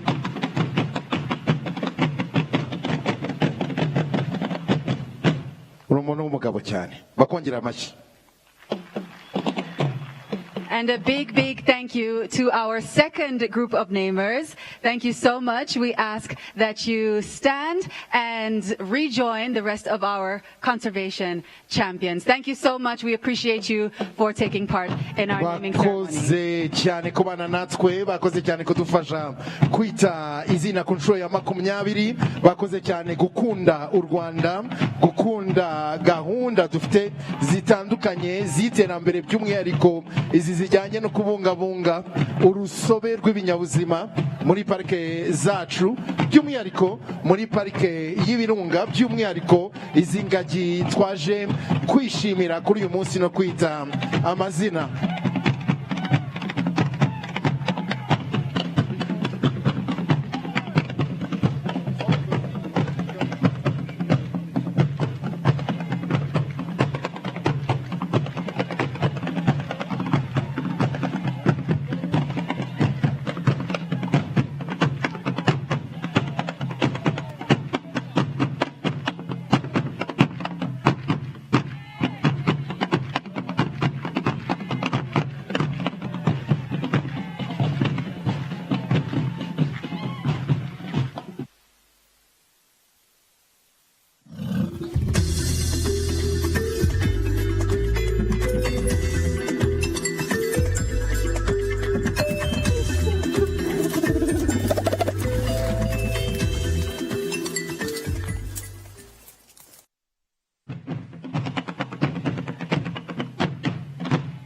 Murakoze cyane, dukomeza kwishimira cyane abashyitsi bahire baje kwifatanya natwe.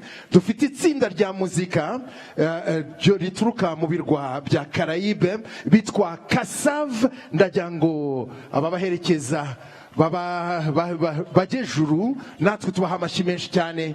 Nous avons l'honneur d'être ici avec Kassav. Kassav qui bien évidemment va nous jouer de la bonne musique ce soir. Thank you very, very much. Just recognizing that Kassav is in the building, we just wanted to give them some love. And now that we have gone through our naming ceremony, all of our namers have named their cute little baby gorillas. It's time for us to welcome the CEO of the Rwanda Development Board to make his remarks. Please join me in welcoming him with a round of applause. Jongi, Africa. Muri uyu mwanya turagira ngo twakire umuyobozi mukuru w'ikigo cy'igihugu cy'iterambere bwana Jongi Africa. Tumwongera amashyi menshi cyane.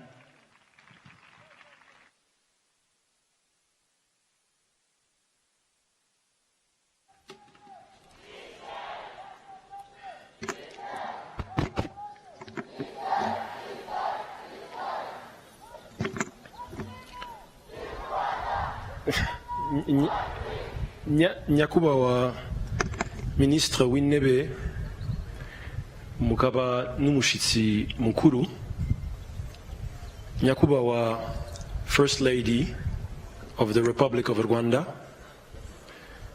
ba Nyakubahwa bagize gouvernement, ba nyakubahwa bagize inteko ishinga amategeko, abaturage b'akarere ka Musanze nabo mu tundi turere, bashitsi mwese muteraniye hano, mwiriwe neza.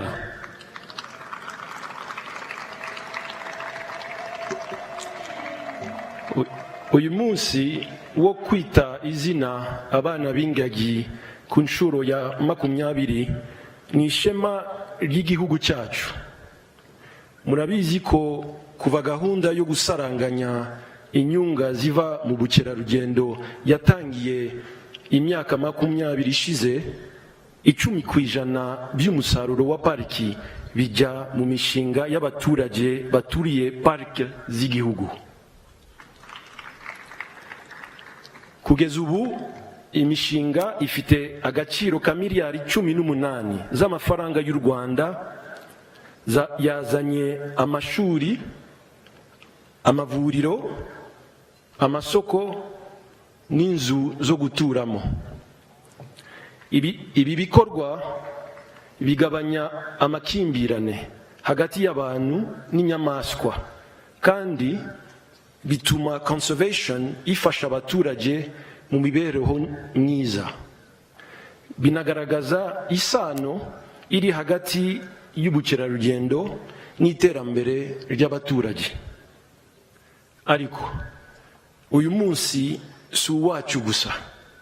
Dufite inshuti zaturitse hirya no hino ku isi n'abashitsi baturitse mu mahanga, baje kudufasha kwita amazina. Munyihangane rero ndakoresha icyongereza kugira ngo nabo bakurikire ibyo mvuga.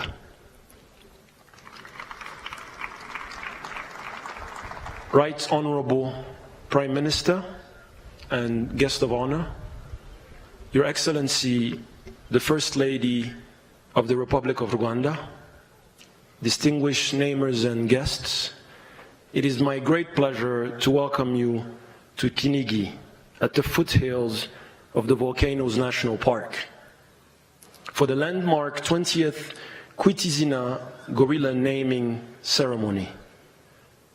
This is both a Rwandan tradition and a global call for conservation. 20 years ago, His Excellency, the President, and Her Excellency, the First Lady, named gorillas for the very first time. At that time, few could have imagined that these platforms would turn into what it is today. Today, Kwita Izina stands as a symbol of Rwanda's determination to protect its natural heritage, uplift communities, and share biodiversity with the world. This year, we celebrate the naming of 40 baby gorillas, bringing the total since 2005 to 438. Their names, rooted in Rwanda's culture and conservation values, symbolize hope and continuity. Kwita Izina is more than a naming ceremony. What began as a ranger's practice has evolved into a global movement. The theme of this year reminds us that wildlife protection must go hand in hand with empowering the people that live alongside of it. Tourism, anchored in conservation, continues to drive our national transformation. In 2024, the sector generated $647 million, with gorilla tourism alone contributing over $200 million. Thank you. Rwanda's conservation record speaks volumes. The mountain gorilla population in the Virunga now exceeds 600. But beyond gorillas, Rwanda reintroduced lions and rhinos to Akagera, and in 2025 completed the world's largest translocation of 70 white rhinos. Let me repeat this again. In 2025, Rwanda completed the world's largest translocation of rhinos, 70 of them. Today, our country proudly hosts the Big Five.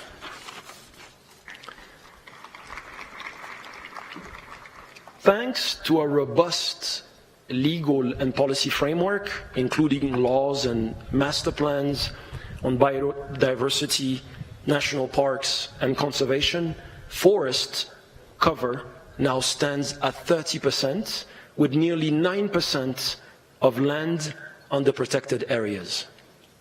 Crucially, communities are benefiting. Through the Tourism Revenue Share Program, 10% of park revenues are systematically invested in local development. Over 1,200 projects were supported, including schools, health centers, markets, homes, and agricultural hubs across the country. None of this would be possible without the dedication of our rangers, trackers, guides, veterinarians, researchers, porters, communities, and our international partners, including namers like you. To all of you, we extend our deepest gratitude. We're also grateful to our sponsors who have made this year's milestone celebration possible. Special thanks to our conservation lead partners, our sustainability partners, our Big Five conservation partners, and our wildlife resilience partners. As we celebrate this 20th edition of Kwita Izina, let us honor what we have achieved and renew our commitment to the next 20 years of progress. I thank you very much. Thank you.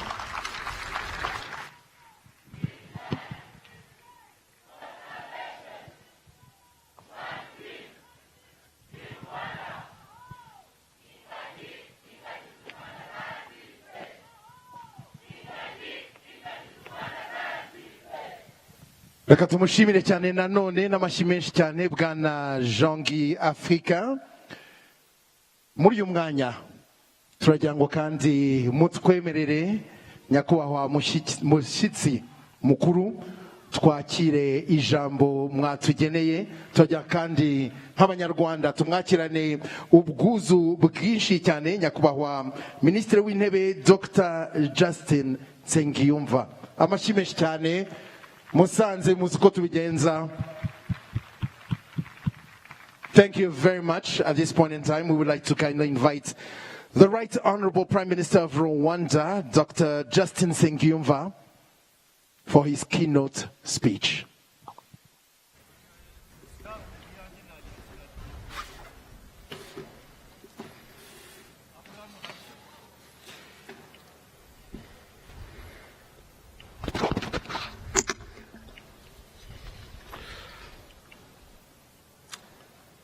Your Excellency, First Lady of the Republic of Rwanda, Honorable Ministers, Senior Government Officials, Professor Sinead Fiseha, Vice President of Global Programs with the Susan Thompson Buffett Foundation, Mr.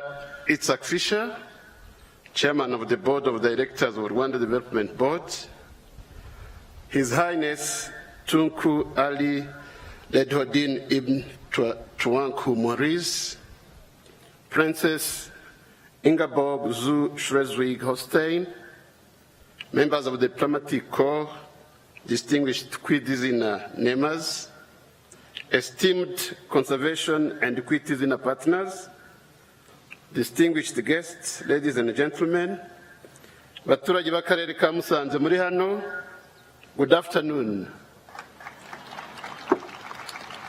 Mwiriwe neza. Baturage b'akarere ka Musanze mwiriwe neza. Mugire ubukire.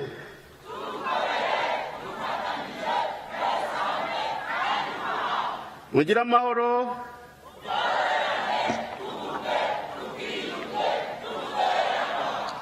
murakoze cyane. Mu izina rya nyakubahwa Paul Kagame, perezida wa Repubulika y'u Rwanda, nishimiye kwifatanya namwe muri uyu muhango wo kwita izina abana b'ingagi ku nshuro ya 20. Ndagira ngo mbanze nshimira abaturage ba Musanze kuko nabikoze kuba mwitabiriye uyu muhango muri benshi kandi mwakoze kutwakira neza. Twishimye cyane, mujye mwakira abashyitsi neza gutyo kandi mubabwire ko abashyitsi beza ari abagaruka. Uyu muhango wo kwita izina abana b'ingagi ni umwanya mwiza wo kongera gushimira abaturage bose baturiye parike z'igihugu ku ruhare rukomeye bagira mu kubungabunga ibidukikije. By'umwihariko ndashimira mwe muturiye parike y'Ibirunga kuko muri abafatanyabikorwa b'ingenzi mu kubungabunga ibidukikije, harimo n'ingagi zaduhurije hano uyu munsi. Ndagira ngo rero munyemerere nkomeze mu rurimi rw'Icyongereza kugira ngo abashyitsi baje kwifatanya natwe muri ibi birori bumve ubutumwa twabageneye. Abaturage ba Musanze murabinyemereye?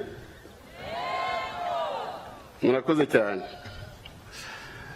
Distinguished guests, on behalf of His Excellency Paul Kagame, the President of the Republic of Rwanda, it is my great pleasure to welcome you all to the foothills of Volcanoes National Park for this 20th edition of Kwita Izina.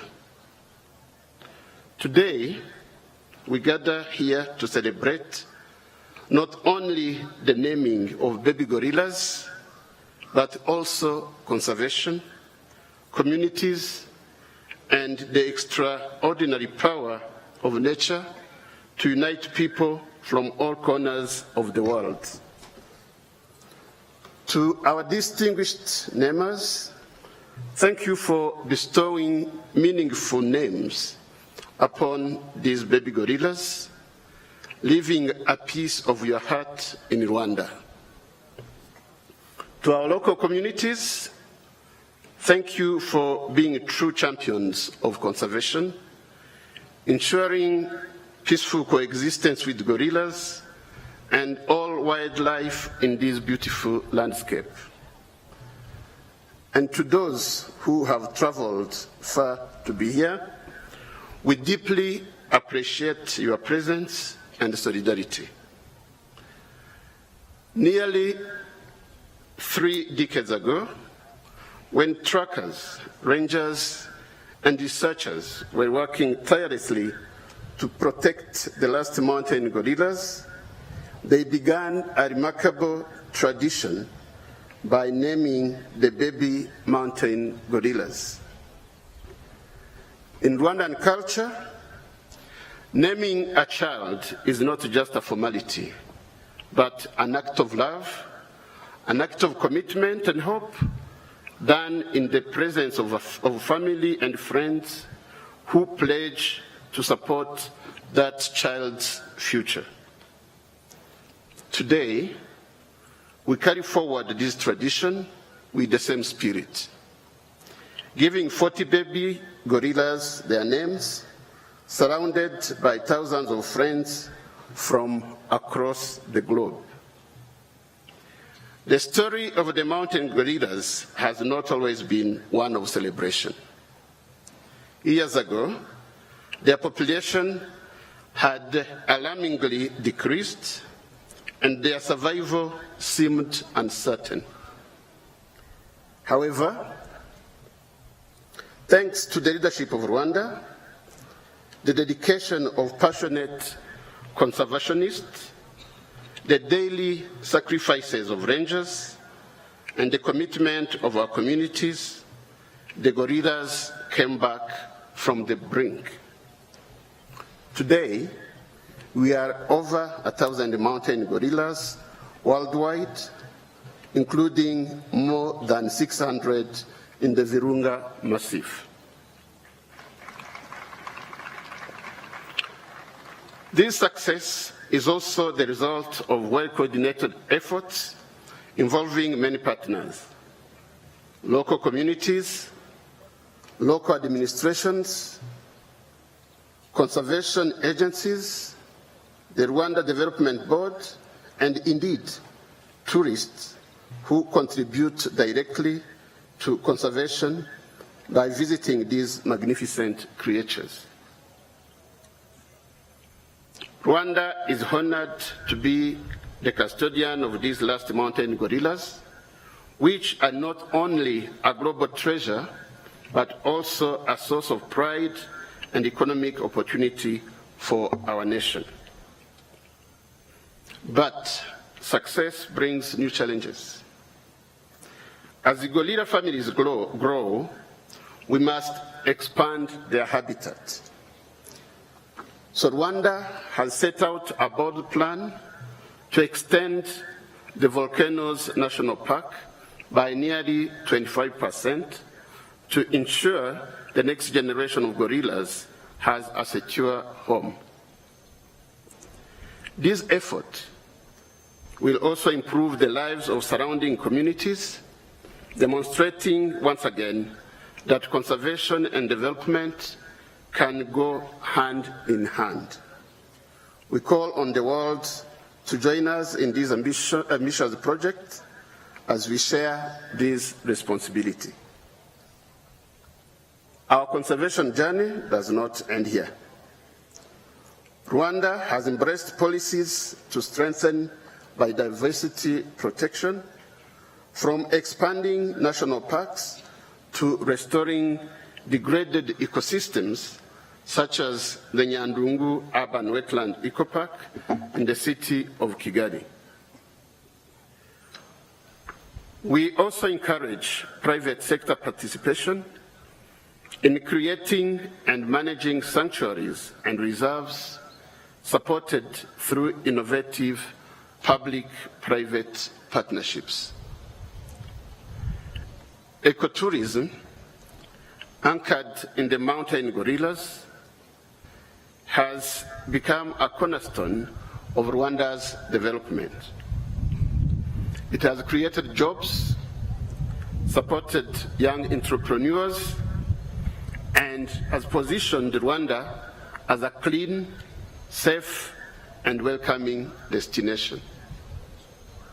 But beyond gorillas, Rwanda offers a wealth of natural and cultural treasures.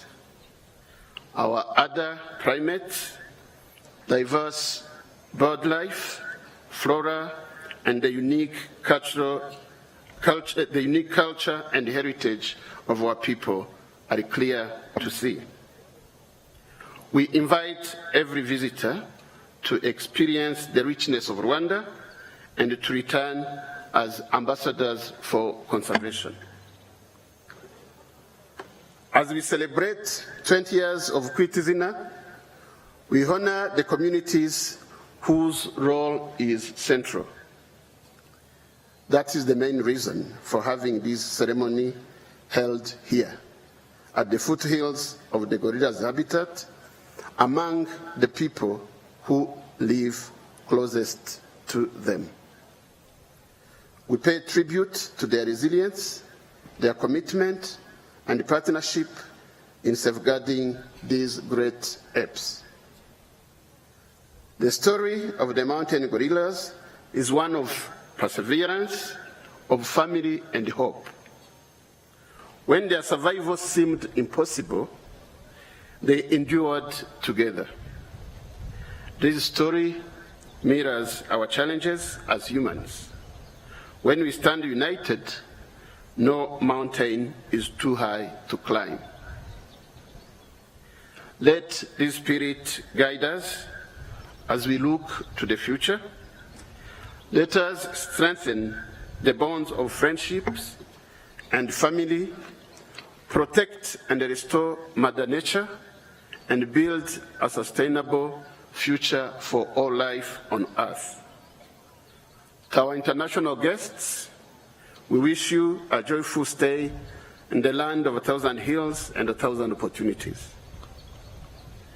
As you return home, may you carry with you the message of conservation, be witnesses of Rwanda's achievements, and continue to advocate for the protection of our shared planet. Today, as we name these baby mountain gorillas, Rwanda is fully committed to maintaining sustainable coexistence, protection, and hope for generations to come. Baturage b'akarere ka Musanze, kuri iyi nshuro ya 20 yo kwita izina abana b'ingagi, ibi birori byongeye kubera hano mu Kinigi hafi yanyu kugira ngo tubagaragarize ko dushima umusanzu wanyu mu gusigasira ingagi no guteza imbere ubukerarugendo mu gihugu cyacu. Guverinoma irabashishikariza gukomeza kubyaza umusaruro ibikorwa remezo bikikije parike ndetse n'imishinga igamije guteza imbere imibereho yanyu. Muhore muzirikana ko izi ngagi ari umutungo w'agaciro kanini dufite kandi tugomba gusigasira twese. Ni muri urwo rwego hari gahunda yo kwagura pariki y'Ibirunga nk'uko umukuru wa RDB yabivuze, tubasaba gukomeza kugira uruhare muri iyo gahunda kuko izafasha ingagi zacu gukomeza kubaho neza mu buryo burambye. Duharanire kandi gukomeza kwakira neza abasura parike yacu kuko nabyo bigira uruhare mu kumenyekanisha u Rwanda no guteza imbere ubukerarugendo muri rusange. Nyakubahwa First Lady, abanyacyubahiro mwese muri hano, bashitsi bahire batumirwa mwese, mbere yo kurangiza ijambo ryanjye ndagira ngo nongere mbashimire ko mwitabiriye uyu muhango. Ndashimira kandi n'abantu bose bagize uruhare mu gutegura ibirori by'uyu munsi. Mukomeze mugire umunsi mwiza, murakoze cyane kandi mugire amahoro.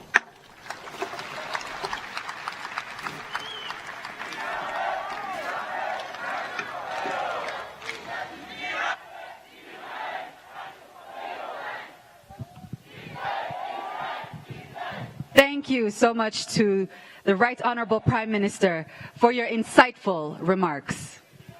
Arakoze cyane umushyitsi wacu mukuru nyakubahwa Ministre w'Intebe.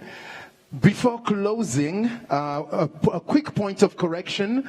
I mistakenly mentioned that Kassav's concert is today. It is in fact tomorrow during the gala dinner. I just want to make sure that there is no mix-up. The Kassav concert is tomorrow at Kigali Convention Center during the gala dinner. Le concert de Kassav sera dans la journée de demain au dîner de gala au Kigali Convention Center. Twizere ko byumvikanye ntabwo ari uyu munsi Kassav iri buducurangira ubwo izaducurangira ku munsi w'ejo muri gala dinner izabera muri Kigali Convention Center. Makeda? There cannot be any misunderstanding there because you've said all the languages. Absolutely. All right, and with that, we have come to the end of today's program. Thank you so much for joining us for this very, very special 20-year celebration of Kwita Izina. And we invite you, of course, to come back again for 21 next year. We'd like to also extend a very special thank you to our guest of honor, and we ask that you remain seated as he and her Excellency, the First Lady, stand up and take their leave now. Thank you so much for that. And let's stay seated as our guest of honor and our First Lady take their leave. Murakoze cyane, turabashimiye cyane mwese ko mwakomeje kubana natwe. Reka tubasabe dukomeze twicare mu gihe umushyitsi wacu mukuru ndetse na nyakubahwa First Lady abayobozi bacu babaherekeza. Tubashimira cyane nanone yuko bifatanije natwe mbere yo kugenda bagiye kubanza gufata ifoto y'urwibutso. Tubasabe nanone dukomeze twicare twihangane, abashyitsi bacu bakuru babanze baherekezwe tubone gukomezanya n'abandi. Murakoze cyane.